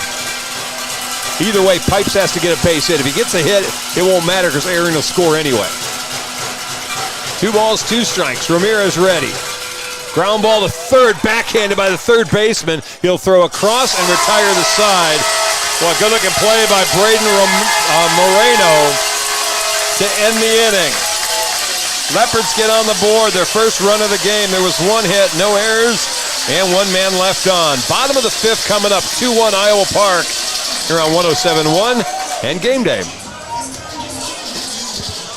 The bottom half of every inning of this 2025 state semifinal series featuring the Liberty-Eylau Leopards on Texarkana Game Day is presented to you by SBM Rock and Materials, Millway Credit Union, Davis Lumber, Wright Fiber from Ritter Communications. Again, we cannot thank these local businesses enough for stepping up and helping us bring this to you live. Texarkana, when it comes to electricity, you do not want to strike out. That's why I trust the pros at Livewire Electrical Services. These guys are the real MVP, voted Electricians of the Year 3 years in a row. Now that's a home run, baby. Need to upgrade your lighting to LED, diagnose a breaker that won't stop tripping, or add a portable generator connection? Livewire has you covered. Power problems? Call Livewire Electrical Services today. I know I do, because with these guys, you're always safe. The bottom half of every inning of this 2025 state semifinal series featuring the Liberty-Eylau Leopards on Texarkana Game Day is presented to you by SBM Rock and Materials, Millway Credit Union, Davis Lumber, Wright Fiber from Ritter Communications. Again, we cannot thank these local businesses enough for stepping up and helping. Moreno with a couple of ground balls, and this one he's going to launch into left center. Diving Colin Evans. He'll make a highlight grab in center field, laying out for the first out of the inning. Unbelievable jump on the ball. Perfect read. And he missteps one time. That ball probably bounces past him, and we got a stand-up triple. Yeah. 1 away. McNeil up now. Huge out. Freshman is grounded out to third and to the pitcher. And he looks at a first pitch strike. Tristan Howe's thrown his 52nd pitch.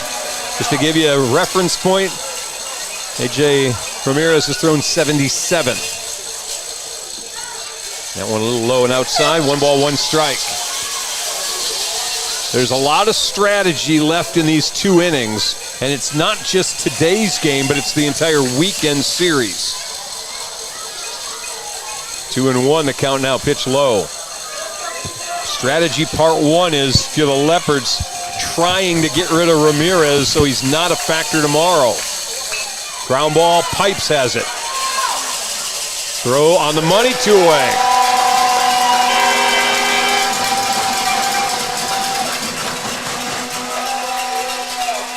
That is going to be the key part of the next 2 innings.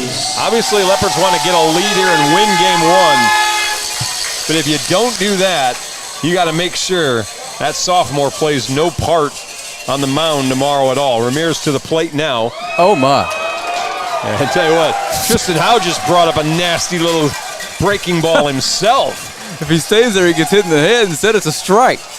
Ramirez has flown out and reached on an error. And he'll ground this one foul, third base side. And he's in the hole 0-2.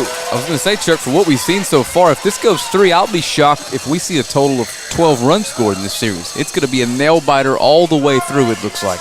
Yeah, I don't know. We got the aces going today. Here's the 0-2. Missed on the fastball. A little outside, 1 ball, 2 strikes. He's got that slow move getting up that it makes it look like he's going to ring him up every one of those outside 2-strike pitches. Try it again. Foul ball. He stays alive. Iowa Park, 2 runs on 3 hits. Leopards, 1 run on 2 hits. Difference has been Liberty-Eylau's committed 3 errors. Iowa Park has been clean defensively. Those errors have resulted in 2 unearned runs against Tristan Howe.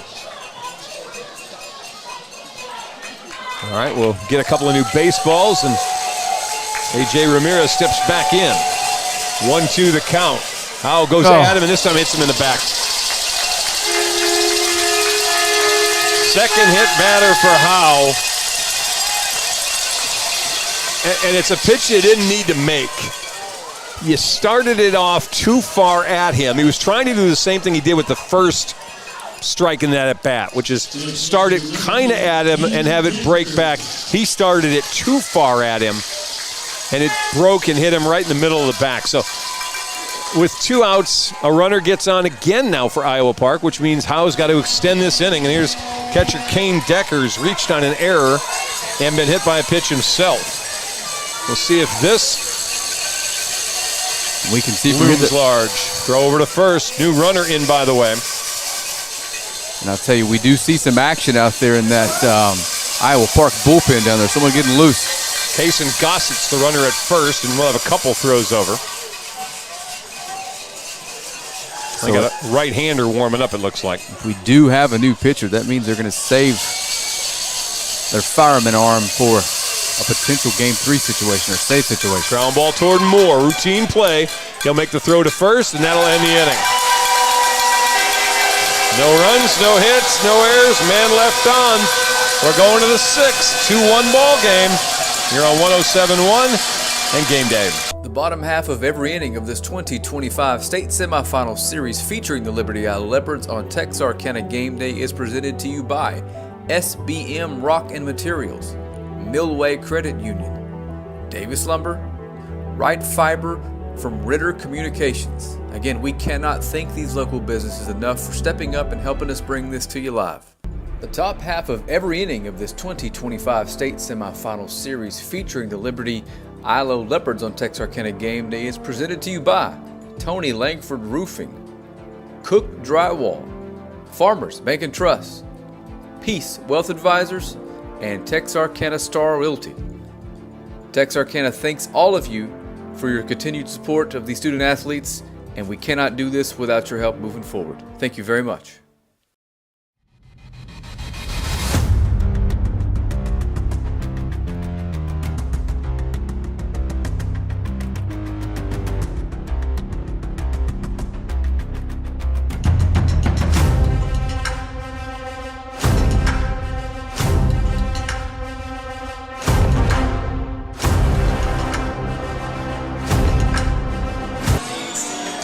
All righty, welcome back. A.J. Ramirez back on the mound. The young man you see warming up, if we had a shot at that, is Braxton Vest, the right-hander.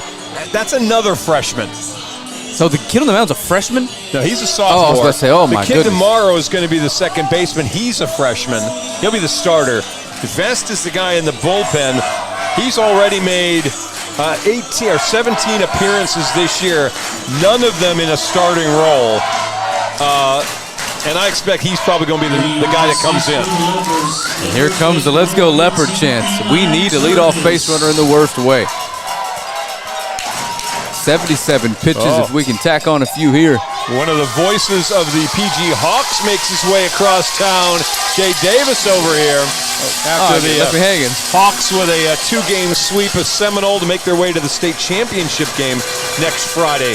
All right, we'll lead things off with Eli Jarvis here in the top of the 6th. Jarvis, Howe, and Evans the 2, 3, 4 hitters as they try to do something with A.J. Ramirez. And that's a pitch for a called strike. And it's 0-2 on Howe. Howe is struck out and grounded out. He started the playoffs in Fuego. He's slowed down a bit later in the rounds. That pitch misses a little high and outside on the fastball.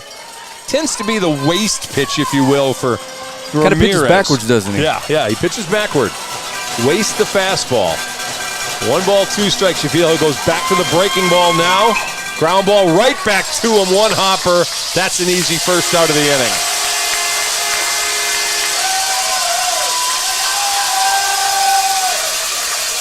It comes on pitch number 80. Pitcher number 3, Tristan Howe. Well, I think it's safe to say he's probably not going to come in for the 7th, and he's going to have some pitches yet in the gun for tomorrow. Tristan Howe up now. He's 0 for 2, foul out and a ground out. And he hits this one in the air. Center fielder going back, but he tracks it, and he'll make the catch in left center for the 2nd out of the inning.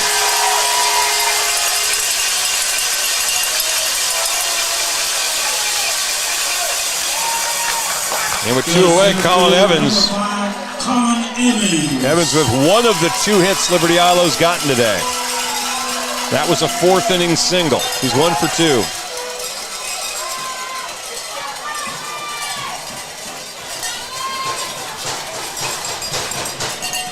And how about a breaking ball for a strike to start off this one?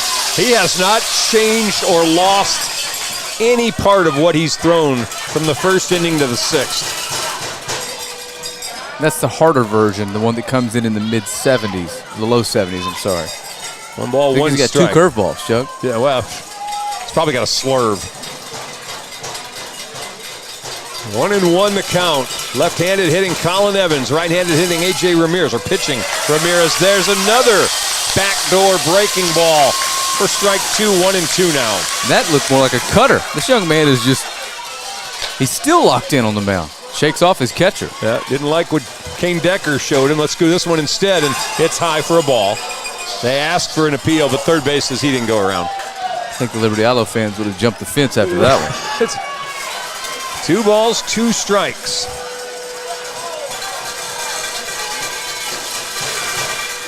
Three and 2, misses low.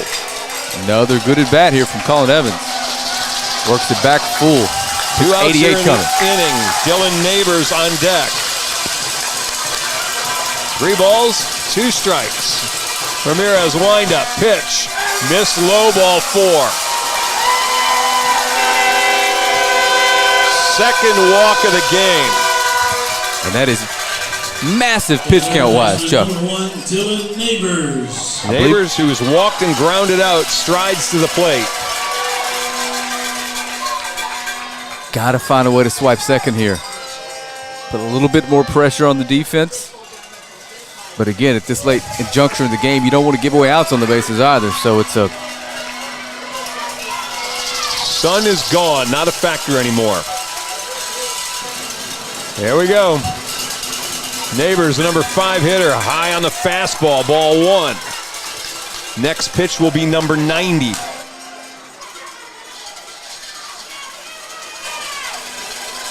Neighbors checking the cheat card he's got in his back pocket. Thought he was checking his text messages.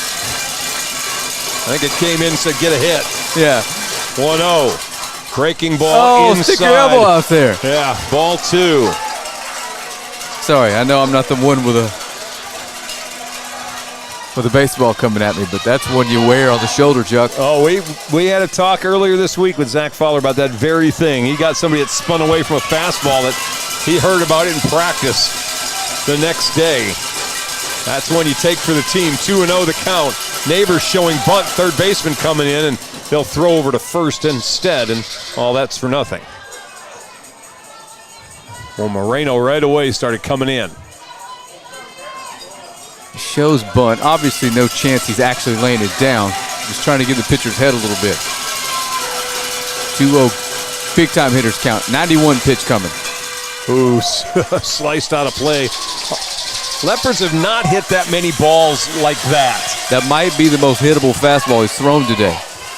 We spoiled it.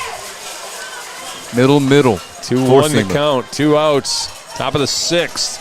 Runner at first for Liberty-Eylau. Pretty good base running Colin Evans over there. There he goes. Swing and a miss. Evans is going to be safe at second. He came off the bag but managed to get his hand back on. Man, that's some of that youth out there. If you hold that tag, Evans is out, and we're headed back to the dugout. Well, they got the original safe call. Decker's throw was on the money, but Evans had a really good jump. But this is that turf slide, and we saw it happen a little bit earlier. I think it may have been Zyvan that actually slid through the bag at second base. If you're not used to playing on turf fields, and the Leopards play on a grass field at home, these fields get slick and you can go right past them. You almost have to start your slide a little earlier than normal. On the flip side, when we've seen them dry and hot, you face plant. That's right.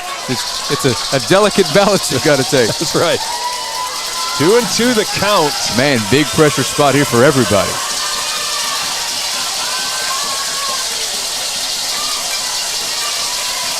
Neighbors a .283 hitter with runner in scoring position. That's about his average when there's nobody on base.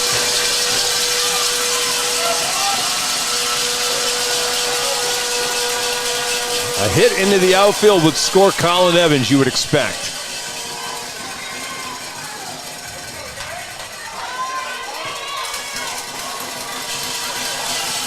All right, Ramirez, this is a huge pitch.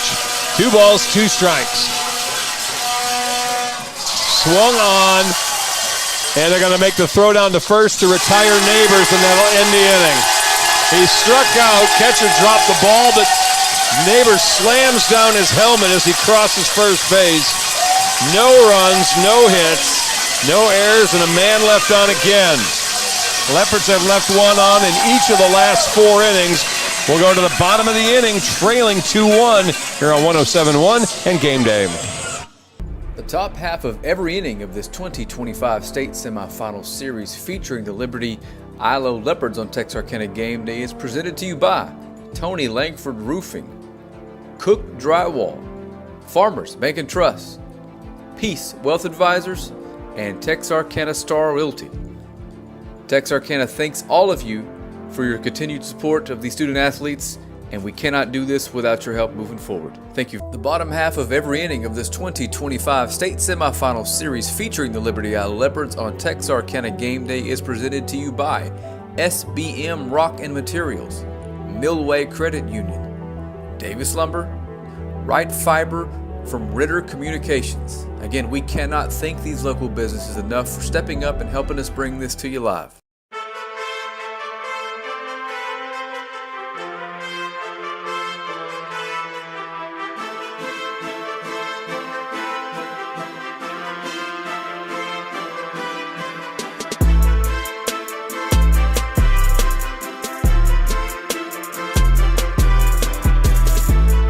All right, welcome back.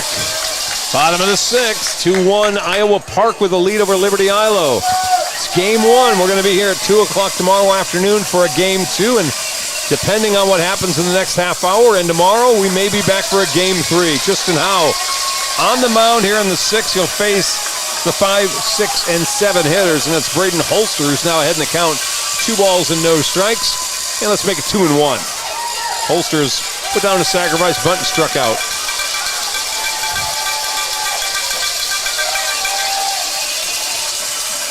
That one inside, ball 3. Well, Leopards cannot give up a run here in the 6th. This has got to stay a 1-run game if they want to come back.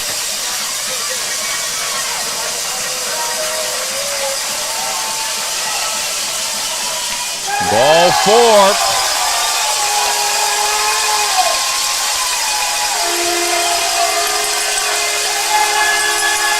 Leadoff man on here in the inning. And I don't think, this is a dicey spot here for Zach Fowler. You still trust Howe. You want him out there you don't want Iowa Park to see anybody else that you're going to use tomorrow. But Tristan's thrown 67 pitches. He's still got just under, or just over 40 pitches, 43 pitches left that he could use tomorrow. So you want him to be judicious here. So you've got him as an option maybe late in the game tomorrow in case they need him. Runner going to take off, throw down from Jarvis to second, and they're going to steal the base. Braden Holster in scoring position. One pitch, and he swiped it off Howe. Leopards did not do a good job holding the runner on that time. I'm not sure where we are in the order, but this is tailor-made bunt spot. Yeah, Maddox Bernard, the only senior, number 6 in the order, looks at a pitch that misses for a ball. 1 ball, 1 strike. He's singled, and he's grounded out. And if you're Iowa Park, you've got to get this insurance run to third with less than 2 outs. Oh, no. Almost hit him. That would have done it.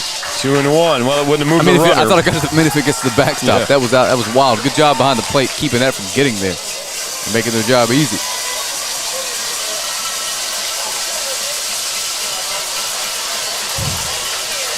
Two balls and 1 strike.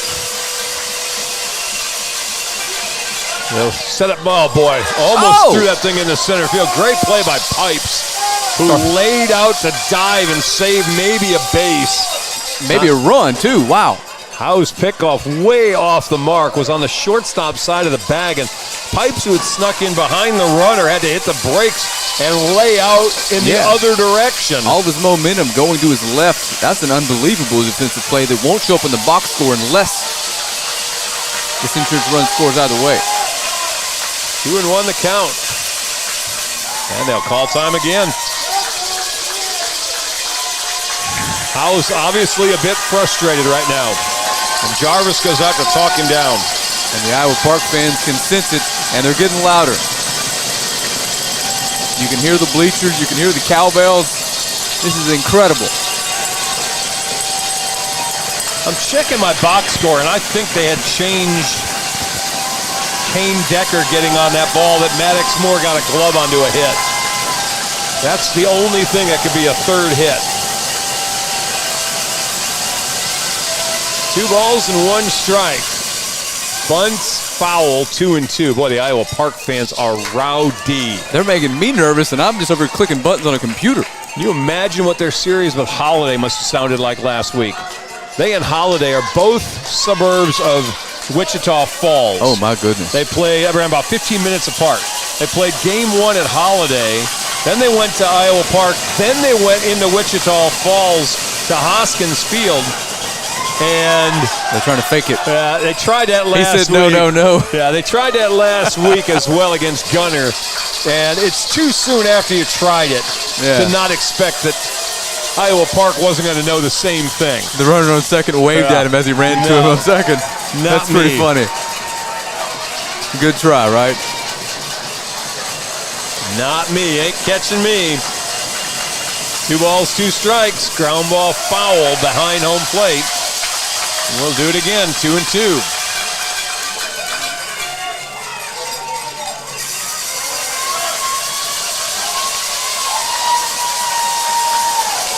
Boy, Iowa Park can sniff game 1. The fans are losing their minds. High ball 3. Nobody out here in the 6th.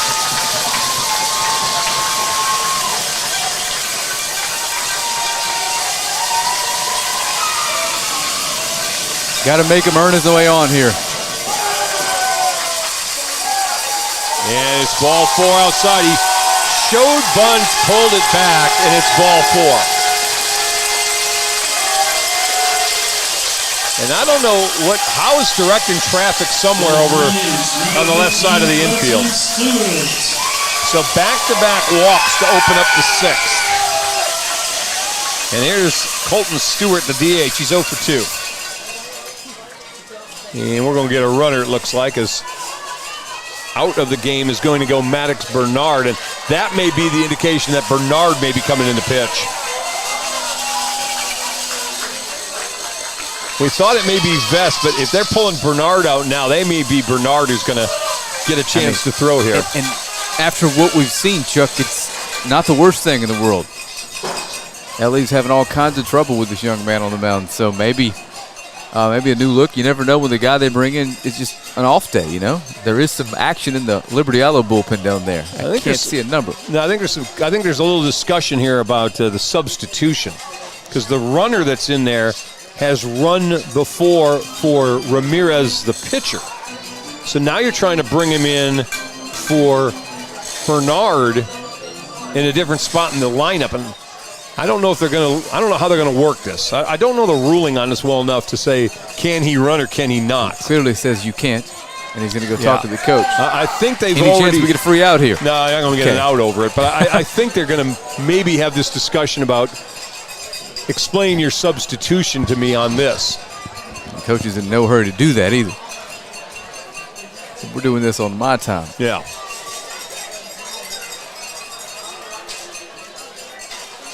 And they're still trying to sort this out.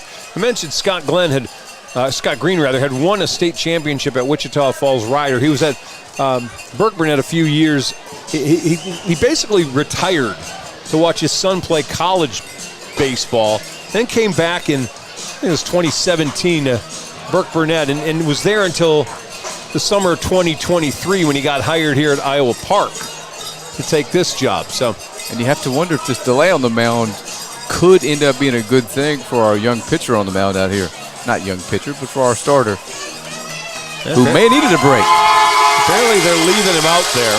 They're leaving out the runner. So I think they probably have burned him now, which basically means that he can't come back in and run anymore. Well, if things go the way they hope they will, they won't need him to. Unless they've done a position switch already and are saying Ramirez isn't going to pitch. The guy that just was out there is the new pitcher. That's why we're putting him here. Bunt shown and not connected by Colton Stewart for strike one. He's 0 for 2. Good start to the at-bat. Tried to bunt a breaking ball that bounced in there, had no shot at it. Should have pulled his bat back on that one. 2 runners on, nobody out. Bottom of the 6th. 2-1, Iowa Park with a lead. We started this game and I said these guys better coach like it's going to be a 2-1 final. Well, that's what it is right now in the 6th inning.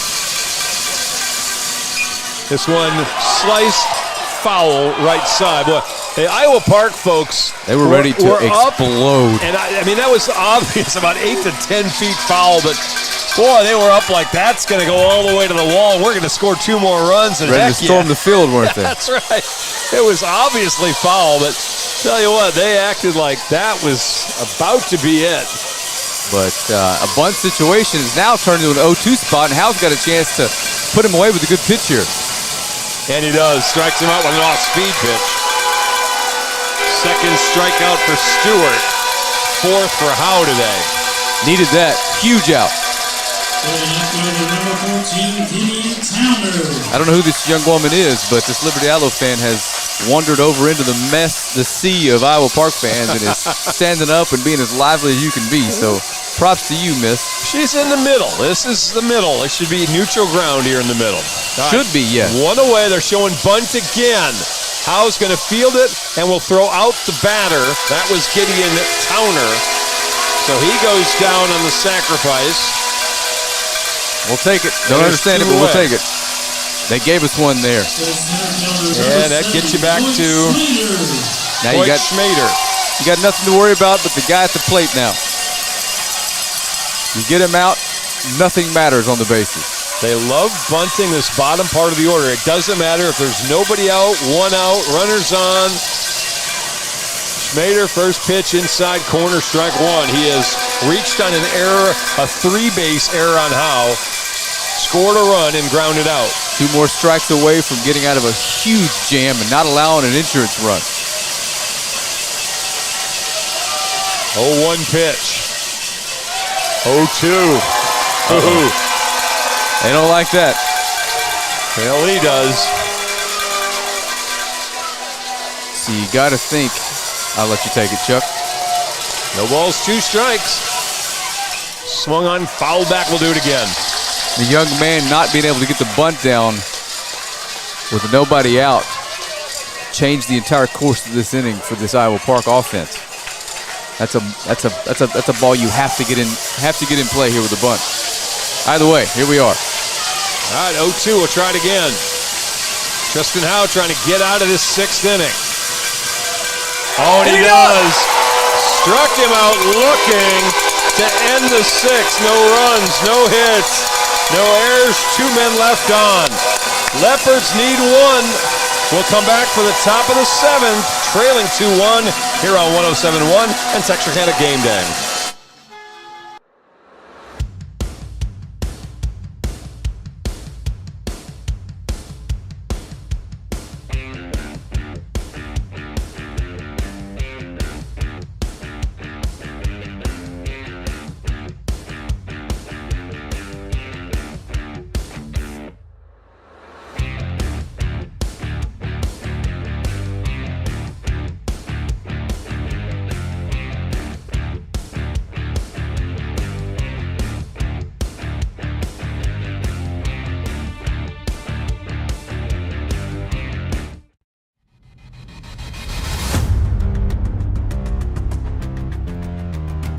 Top half of every inning of this 2025 state semifinal series featuring the Liberty-Eylau Leopards on Texarkana Game Day is presented to you by Tony Langford Roofing, Cook Drywall, Farmers Bank and Trust, Peace Wealth Advisors, and Texarkana Star Realty.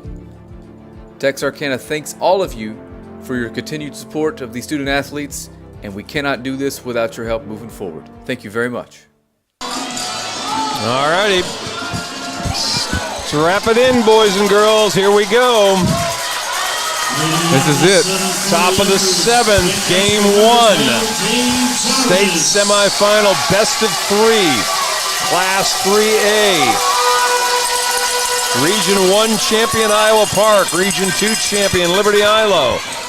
Hawks of Iowa Park with a 2-1 lead. We'll have Gabe Jarvis leading things off for Liberty-Eylau, and he starts off looking at strike 1.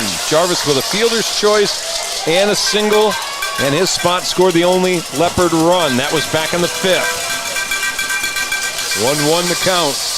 Yeah, we're in the 12th round of a championship fight, and we're behind on points, Chuck. Well, we'll answer the pitcher question. It's Ramirez still out there. They did not make the change. This one off the glove of Ramirez. Jarvis going to have to hustle, and he's going to beat it out. It came off of Ramirez's glove, and second baseman McNeil couldn't field it cleanly to make the throw, and the leadoff man gets on, and here comes Zivan to run. A little speed, tie and run on first with a ton of speed. Do you lay the bunt down here, Chuck, or do you just see if you can put some pressure on this guy with the ball in play? Oh, no, I got a bunt. I got a bunt. McLeod struck out and looked bad the first time. He got hit by a pitch the second time. Everybody knows Ivan Banks wants to get to second base. He does not have a big lead. And they're going to make sure he doesn't go anywhere. Fire over by Ramirez. I'd love to see one more of those bounce in there and end up on third base. Now, Reed McLean, the first baseman, a freshman. He's a big kid with a good glove, though. Pitch inside, strike 1. Wow. He tried to roll his elbow and it missed him. You better roll it again, big guy. Here we go. No balls, 1 strike. On deck, Maddox Moore. 2-1 Iowa Park. Top of the 7th. Soft toss over there. As Ivan, of course, had no idea. He just dove back in anyway. Odds are you're probably getting a breaking ball here, 0-1. Just depends on where he catches it. He's got a shot to throw you out. That timeout, they're going to talk about it. Kane Decker, the catcher, wants to talk to Ramirez, who's going to be throwing his 98th pitch. So we probably won't see him tomorrow. Yeah, he's still got 12. I don't say, you can start a batter. As long as you've got 1 pitch left, you can start a batter tomorrow. And it may be in a, who knows, bases loaded jam. You get 1 crack at 1 batter. You want to bleed out all 110. Ground ball into the hole. That's going to get into right field. Banks stumbles, but he's going to lose his helmet and go into third base. Standing up, runners at the corners. Base hit, Cade McLeod. Oh my goodness, here we go. These darn Leopards. They just refuse to quit. Will Tipton coming in the run at first. Tying runs at third. We might see a new pitcher here. And the deal with that was Zyvan Banks being on first and taken off for second. The second baseman went to cover the bag. The first baseman was trying to hold him on, and there was nobody right side of the infield. Little chopper gets into right field, and we've got the tying run at third with nobody out. The go-ahead run at first. And where are we in the order, Chuck? Number 8, Maddox Moore. We're zoomed in on this conversation. This looks like a what do you think? Can you give us a few more, big guy? I don't think that's it. I think this conversation is, do we play in to try to stop the run from scoring or double play depth? Man, I think they got to play in. There's literally nothing better than the moment we're in right now. For all involved, including us. I hope that you can hear us clearly because we've got no way to judge whether or not you're hearing us, the cowbells, but you can see what's happening, and it's about to get pretty lit in this place. Well, the answer was, I was wrong. Middle infield went back, double play depth. They're going to give us the time covering run. the bags. And we'll see where we go with this. Moore put down a sacrifice bunt in the 5th. He may be asked to do it again. He is. Pitch misses, ball 1. I'm going to go ahead and do this, Chuck, because I know what's coming. Frank turning off his own mic. Say, that's what you call being prudent. No balls and 1 strike. Runners at the corners.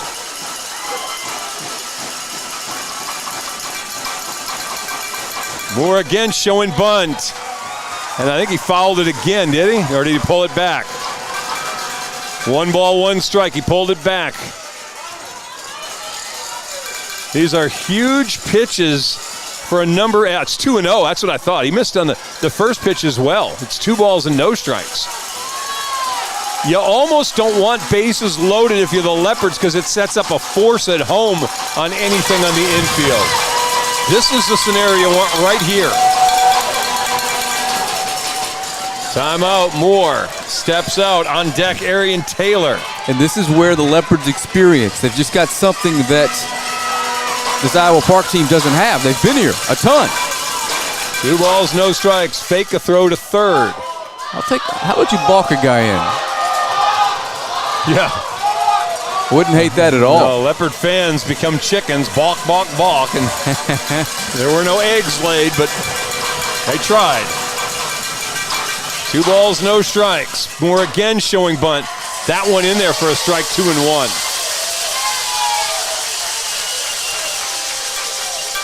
Well, this is really high drama. Zyvan Banks has got to be very careful. He does not have to run. He doesn't want to make an out at home. If it's not there, you don't go. Moore pitch inside, strike 2. Oh my goodness, bunt off, 2-2 the count now. Ramirez just threw pitch 102. And a reminder, you can't see, the infield is back. They're going to give us the tying run on a ball up the middle. Off goes the runner, pitch in the dirt. Tipton will be safe at second base, double play off.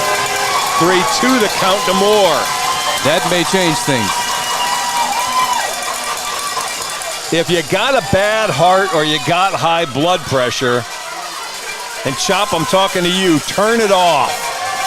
Just turn it off, turn it back on in 10 minutes. Man, if you could find a way to sneak a bunt here, my goodness. 3 balls, 2 strikes. Maddox Moore, the junior, with nobody out, runners at second and third. Leopards trailing 2-1. Can the Cardiac Cats come back? Here's a pitch, infield in, swung on, fouled. They'll send the throw down to first, and Moore strikes out for the first out of the inning. 7th strikeout for Ramirez. They tried twice to put down the bunt, just couldn't do it. And Iowa Park dodges bullet number 1. And it's not necessarily bunt off here. Arian's got a good set of wheels. Yeah, I honestly believe your best chance to score this tying run is for Arian to bunt this ball. Well, they're playing infield in. If he gets a hold of one hard hit, it'll at least be a tie game. Infield's going to be in, and they have very little reaction time if Arian Taylor can hit a hard ball. I think you got to sit first pitch breaking ball, Chuck. We've seen it all night. And he's taking too long. He's got 7 pitches left, does A.J. Ramirez in this series. He has been outstanding. 1 run, 4 hits, 2 walks. This one hit to center field. Will it get down? It does. 1 run comes in to score. They're going to throw to the plate, and they'll hold up Tipton, and we're tied at 2. Base hit, Arian Taylor, and we've evened it up. Unbelievable at bat for that young man in the biggest spot of the season so far. We are all tied up at 2, Chuck. I turned my mic back on. I knew what was coming. All right, well, you got back to even. Can you get ahead? Britton Pipes, who's 0 for 3 against Ramirez. And here, Chuck, you take second on the first pitch and hope they throw down. Well, unbelievable. You say that, the way they're playing infield, you don't want them to cut that ball off before it gets to second and throw you out at home. You got to be careful here. Sometimes you can overthink this a little bit and take the bat out of the batter's hands. And you want to talk about a heavyweight bout living up to every single bit of the hype, Chuck. This has been everything we hoped for and more. It's a very quiet Iowa Park part of the stands now. It's Leopards you hear making noise. We're even for the first time since the 2nd inning. Bunt shown by Pipes, foul, strike 1. Trying to squeeze in Tipton with 1 away. And you've got that ability now. You've tied this game up. You can try to squeeze in the run. If you make the out at home, you come back for a 7th inning, potentially, but at least you're tied. And by the way, if you're wondering about where's Iowa Park in the order, 1. They're at the top of the order. The only guy in the ballpark not nervous is my cameraman. He's doing a dubstep between pitches. No balls, 1 strike, 1 out. Top of the 7th, Britton Pipes against Ramirez. Shows bunt again. That one he lets go through. Throw's going to go to second base. I don't draw a throw. And now first base is open. 1 ball, 1 strike to Pipes. Well, we wanted drama, Chuck. Yeah. I didn't want that much drama. No, I've got to be able to sleep tonight. I've got to come back and do all this. If you had any idea, I mean, you do. 1-1 to count. On deck, Eli Jarvis. Infield in now for Iowa Park.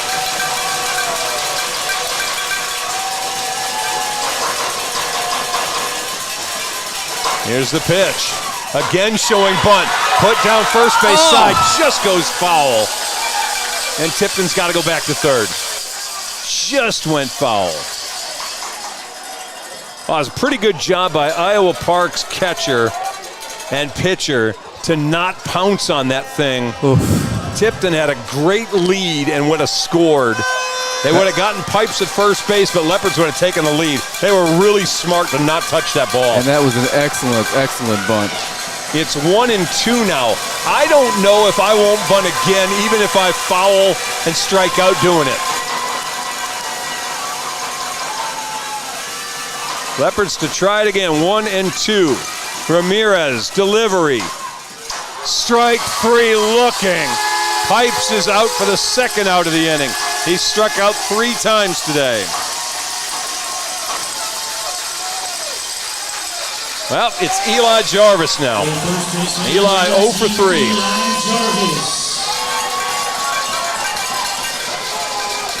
Tristan Howe steps in the on-deck circle. Leopards have been very good bottom of the order. They have struggled at the top. First 3 guys have not gotten on base.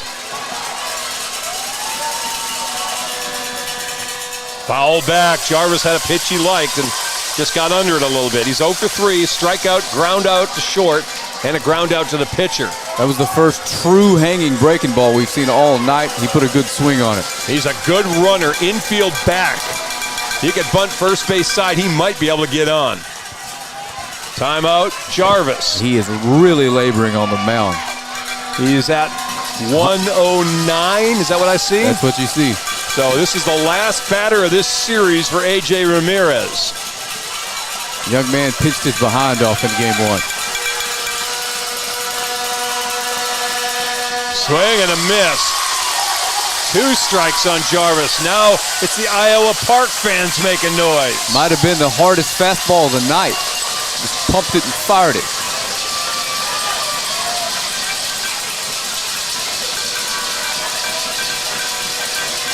No balls, 2 strikes. High, ball 1. And we know these Leopards don't have an issue at all hitting with 2 strikes. Boy, Arian Taylor was trying to throw at second base. Somebody throw over here. Look at me go. Foul ball. Still 1-2.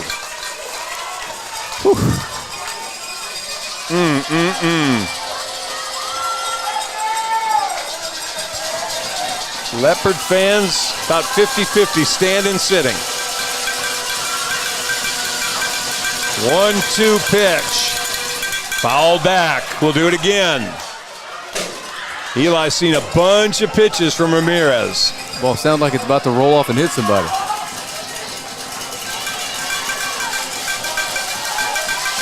Ramirez 6 2/3 innings so far, 2 runs, 2 walks, 7 strikeouts. Inside, oh, good stop by Decker. Unbelievable. That's why he's all-state catcher. Unbelievable play there behind home plate. That would have been an awful way to give the lead up here. Make it 8 strikeouts, not 7. 2 balls, 2 strikes. Foul back again. Boy, Jarvis is like, I'm getting pitches I like, just haven't quite been able to square them.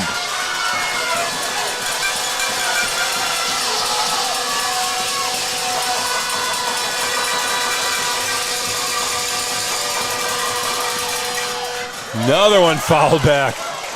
Oh, man. And he's gone exclusively fastball since he bounced in that last breaker.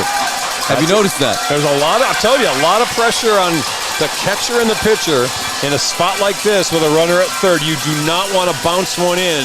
You change your arsenal a little bit. 2 balls, 2 strikes. Low, ball 3. Iowa Park fans were already on their feet thinking it was strike 3. Full count. Can you get Tristan Howe to the plate in this inning?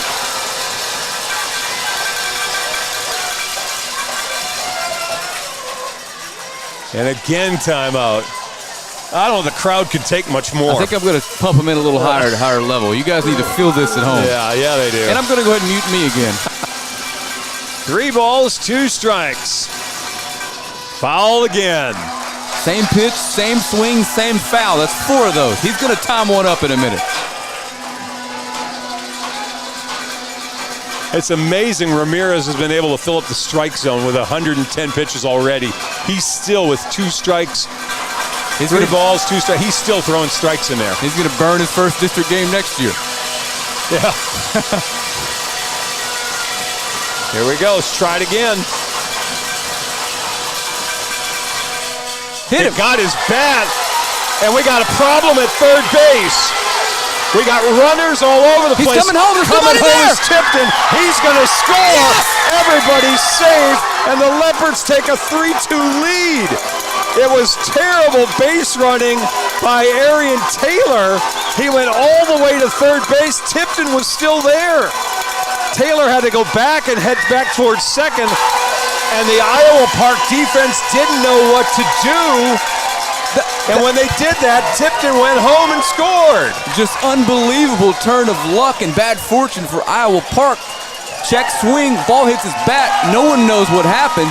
Our base runner makes a horrible decision at second, heads towards third. They turn around and try to get him out, but that's where the youth comes in, I think. A senior-led ball club probably understands. Well, you cannot let that runner third. The catcher drifted back up the line. It was the junior third baseman, Braden Moreno, who got to the baseball, but he was confused about what to do. Do I make the throw to first, which he really didn't have time to do?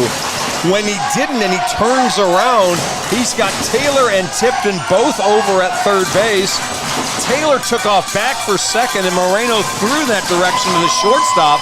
That allowed Tipton to come home, and congratulations, Ricky Rushing, who's coaching in his last couple of games before he moves into admin, with a heads-up coaching job of getting Tipton to come in home when that throw went from third base to second. And the Leopards somehow have picked up 2 runs. And A.J. Ramirez's day on the mound and for this series is over. They've got to go to a new pitcher, and they will do that now. Have the one little chopper was the only hit of the inning, correct? No, they've had 4 hits this inning. Oh, good Lord. What am I watching over here? I'm sorry. Tell you what, we're going to do your thing, Chuck. I'm going to do some quick sponsor reads here, okay? You do that. The top half of every inning of this 2025 state semifinal series featuring the Liberty-Eylau Leopards on Texarkana Game Day is presented to you by Tony Langford Roofing, Cook Drywall, Farmers Bank and Trust, Peace Wealth Advisors, and Texarkana Star Realty. Texarkana thanks all of you for your continued support of the student athletes, and we cannot do this without your help moving forward. Thank you very much. The bottom half of every inning of this 2025 state semifinal series featuring the Liberty-Eylau Leopards on Texarkana Game Day is presented to you by SBM Rock and Materials, Millway Credit Union, Davis Lumber, Wright Fiber from Ritter Communications. Again, we cannot thank these local businesses enough for stepping up and helping us bring this. So him sitting at third base gives maybe a little more insurance. He looms very large with 2 outs, and Tristan Howe coming to the plate.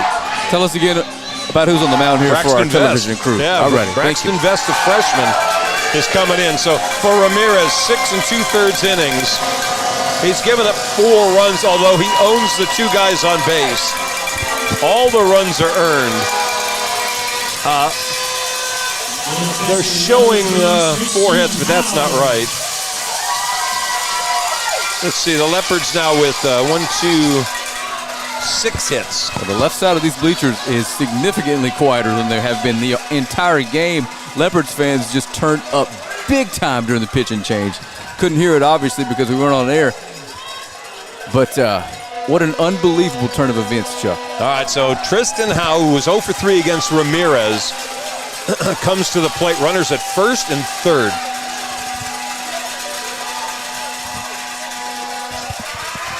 So Howe steps in. And the first pitch from Vest, I did not see. Ball or strike? Not on the scoreboard. That was a ball. There you go. Ball 1. And remember, the Leopards have their hottest hitter at the plate after all of that. He's not been tonight, but he definitely was against Gunner. He was red hot against Gunner.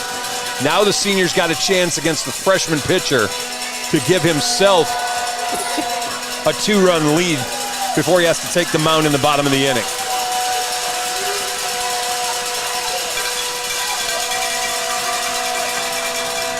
Hard ground ball, got through the infield, run scores. 4-2 Leopards. Tristan Howe with an RBI single, and the Leopards pick up another run. Those damn Leopards, Chuck, they just will not stop. And I'll tell you what, a really nice piece of base running by Eli Jarvis, who went to third on that, and we're back to the same scenario, first and third with 2 outs, and now Colin Evans at the plate. Evans 1 for 2 with a walk and a single. Off goes Howe. Pitch blocked by Decker, and the runners are going to be at second and third. And you mentioned it last week. It's just in the DNA of this ball club and this program and this staff. Never, ever, ever even begin to waver in your confidence. You're going to come back and you're going to fight and scrap to the end. And the Leopards they did it again. I'm a little surprised Fowler did not pull Howe out at second base and bring in a courtesy runner for him to catch his breath for the bottom of the inning. All right, here we go. Jarvis at third, Howe at second. 2-0 count to Evans. That's a strike. 2 balls and 1 strike. You can't see it, but Howe out at second is trying to draw a throw. I mean, he got all the way, 3/4 of the way to third base after that pitch. But the Hawks played flawless defense until the 7th inning. And then a little indecisiveness cost them. 3 runs across for Ellie in the top of this inning, and they're still batting. And this, by the way, is the 8th batter of the inning. And Colin Evans ahead 2-0. You sit fastball and you try to turn on that thing and rip it down the right field line. Yeah, they changed the count to 1-1. Here's the pitch. That looks good. That's a breaking ball that drops in for strike 2. I stand corrected. I had it 2-0. You're going to see Vest tomorrow. And I would not be surprised, certainly in the second. If we go 3 games, you'll see him in both games tomorrow. Here's the 1-2. Hard hit ball, base hit, down the right field line. 1 run scores, 2nd run scores. Evans to second base, 6-2. Leopards with the lead. Colin Evans with his 2nd hit drives in 2 more runs. And Ellie has hung 5 on a stunned Iowa Park team. How about you just call me Nostradamus? Evans turns on a 2-strike pitch and rips it down the right field line to the wall. You want to talk about insurance runs. Now we've got a 4-run lead with a chance to absolutely demoralize a young ball club before game 2. Here's Neighbors, 9th batter of the inning. Evans at second base, 2 hits today for Colin. Picked up 2 more runs batted in.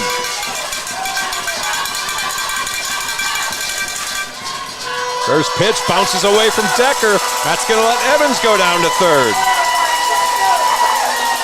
And this Iowa Park crowd looks like they all simultaneously lost their puppy. Just dejected as a fan base can be at the moment. 1 ball, no strikes to Neighbors. Make it 2-0. That one gets through Decker, and another one scores. Oh, boy. 7-2 Liberty-Eylau.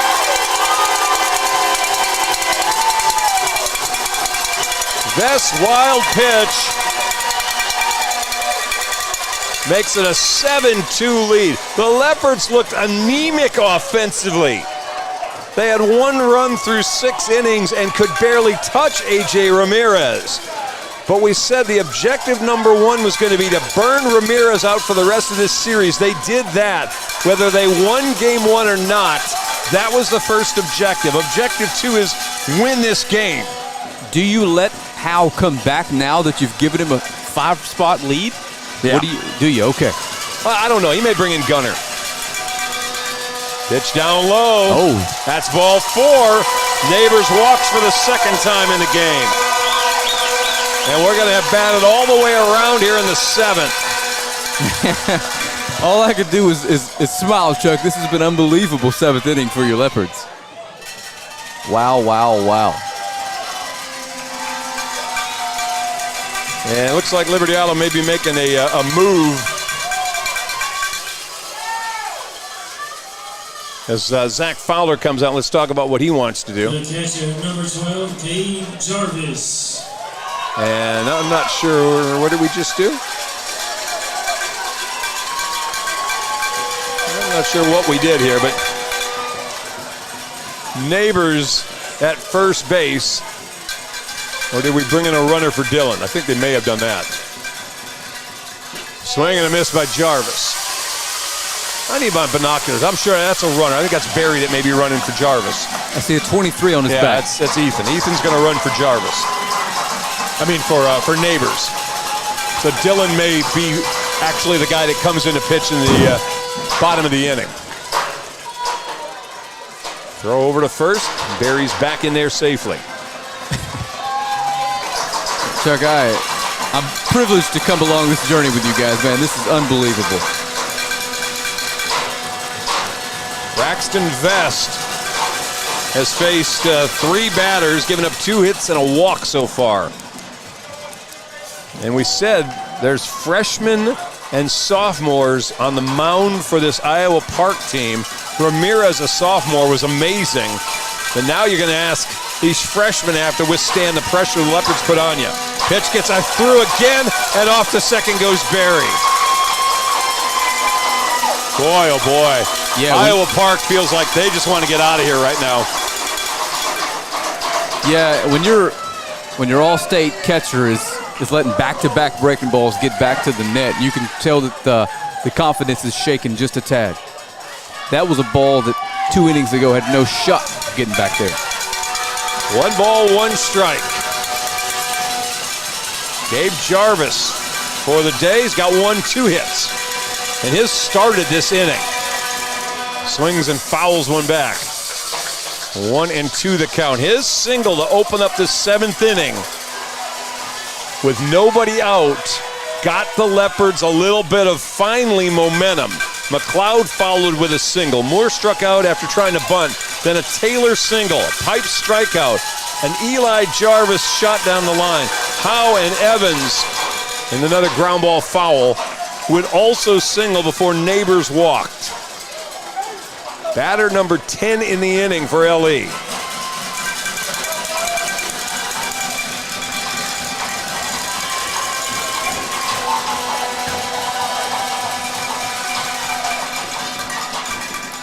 And they'll step out and try it again.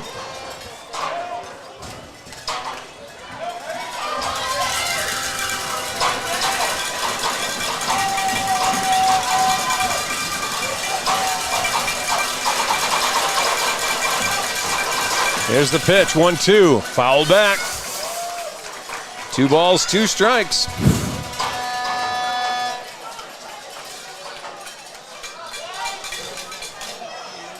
Let's try, excuse me, it's a 1-2, sorry, I said 2-2. 1-2, 2 outs. Top of the 7th. We still got a bottom of this inning to do. Here's a pitch. Another one looped foul. You just cannot put away a Leopard hitter with 2 strikes. A lot of that comes with experience in a senior-led ball club, but it's got to be very frustrating on the mound when you're typically used to putting them away. If this doesn't look familiar, it's exactly what Eli was doing his at bat earlier in this inning. Fouling off a bunch of pitches. Here he goes, pitch to him, down low. You know, let's add a new layer to intrigue here. You can bleed out some pitches from Braxton Vest. That also helps the cause. Remember, he came in with 2 outs and he's about to throw pitch 19. Yep. Here's 2 balls, 2 strikes. Another one foul. I love it, love it, love it, love it. And you want to talk about frustrating. It's like a gnat that just won't go away, these Leopard hitters. And these kids for Iowa Park typically pile up strikeouts. Winner of this series plays Corpus Christi, London, Thursday night at 7. This is just game 1 of this series. Ground ball, second base, McNeil. He's got it. Throw in time, inning over. 10 come to the plate for Liberty-Eylau. They score 7 in the inning. They got 6 hits. No errors, 1 man left on. We're coming back for the bottom of the 7th. Looks like Tristan Howe's going back to the mound when we come back here on 107.1 and Texarkana Game Day.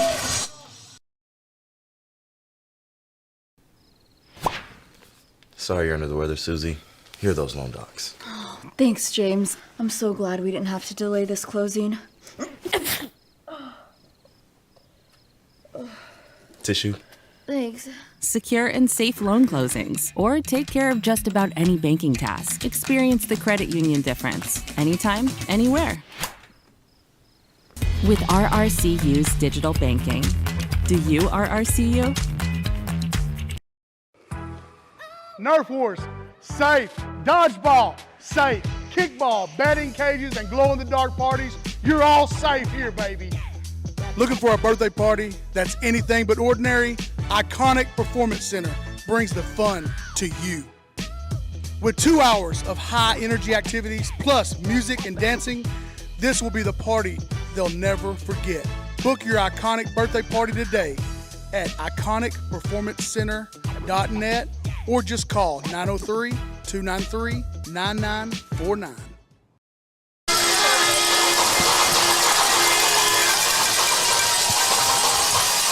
All right. Bottom of the seventh, 7-2, Liberty-Eylau with the lead. I got to correct, I said 7 runs that last half. I think it was 6 runs on 6 hits. Who's counting? Well, you got to be right. All right, it's top of the order for Iowa Park. 82 pitches Tristan Howe has thrown. I got to ask the senior, go out there and kind of control your emotion. Let's see if you can get through this one. Braden Moreno, 0 for 3, leads off. First pitch, base hit.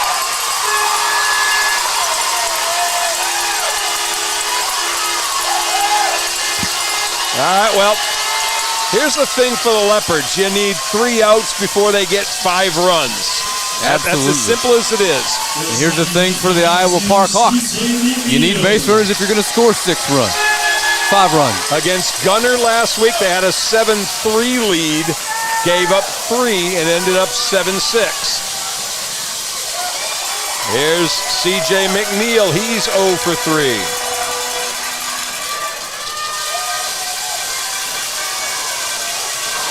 All 3 ground balls. Oh, that's a nasty pitch. And it's 0-2 to the freshman McNeil. Ramirez on deck. Missed just barely low. What a bad throw by Jarvis. Jarvis points to the dugout. Yeah, my hands are slippery. Okay. Just keeping Tristan loose out there. Yeah, let's make sure we throw it back to the pitcher, though. We don't want him working any harder than he is.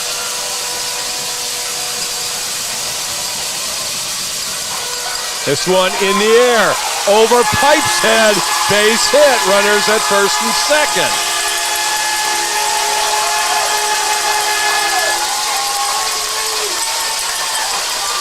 Well, well, well.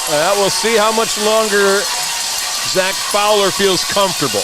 No surprise here that a team facing you in the state semifinal has just as much fight as you do, right? Here's Ramirez. He's 0 for 2. Reached on an error, got hit by a pitch. You want to talk about waking up the Iowa Park crowd? Here they come again. And they got cowbells, and my camera guy's got a migraine. I can tell by looking at him. How about a double play, please? Oh, another bad pitch. Come on, Jarvis. Let's get the throw back to the pitcher. I think Coach Fowler said something very similar, except a little differently than we would have worded it. No balls, 1 strike. Nobody out, bottom of the 7th. Good job by Gabe that time blocking that one. Moved his feet that time. We talked about it earlier. He had not done that. Here he does it. 1 ball, 1 strike. Ground ball third. Neighbors gets 1 at third. Throw across. There's your double play.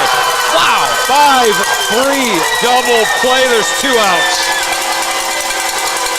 Unbelievable. I mean, you couldn't put it out there any better for an unassisted double play. So Iowa Park's down to their final out of game 1. Kane Decker, who's singled, been hit by a pitch, and grounded out. There is no bigger gut punch than that right there. This one hit in the air. Evans puts his hands up. He's got it. Leopards win game 1. 7-2 win for Liberty-Eylau. And they just ripped the heart out of Iowa Park. They ripped the heart out of the Hawks. A 2-1 lead in the 7th, and the Leopards rally for 6 runs in the top of the 7th inning. Tristan Howe gets the win, a complete game. He gives up 2 runs, both of them unearned. A total of 4-5 hits. He walked a couple, hit a couple, but when they needed him to, he bared down and they take game 1 of this semifinal series, and the Leopards are now 9-0 in the playoffs, and they'll get ready for the potential clinching game 2 o'clock tomorrow afternoon, right back here at Forney.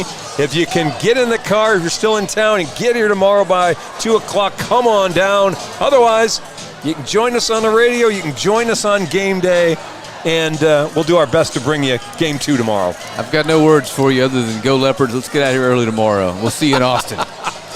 We're done for today. You guys take it easy. You've been listening to a presentation of Liberty-Eylau Baseball here on Game Day and on 107.1. Take care. We'll see you tomorrow. So long, everybody.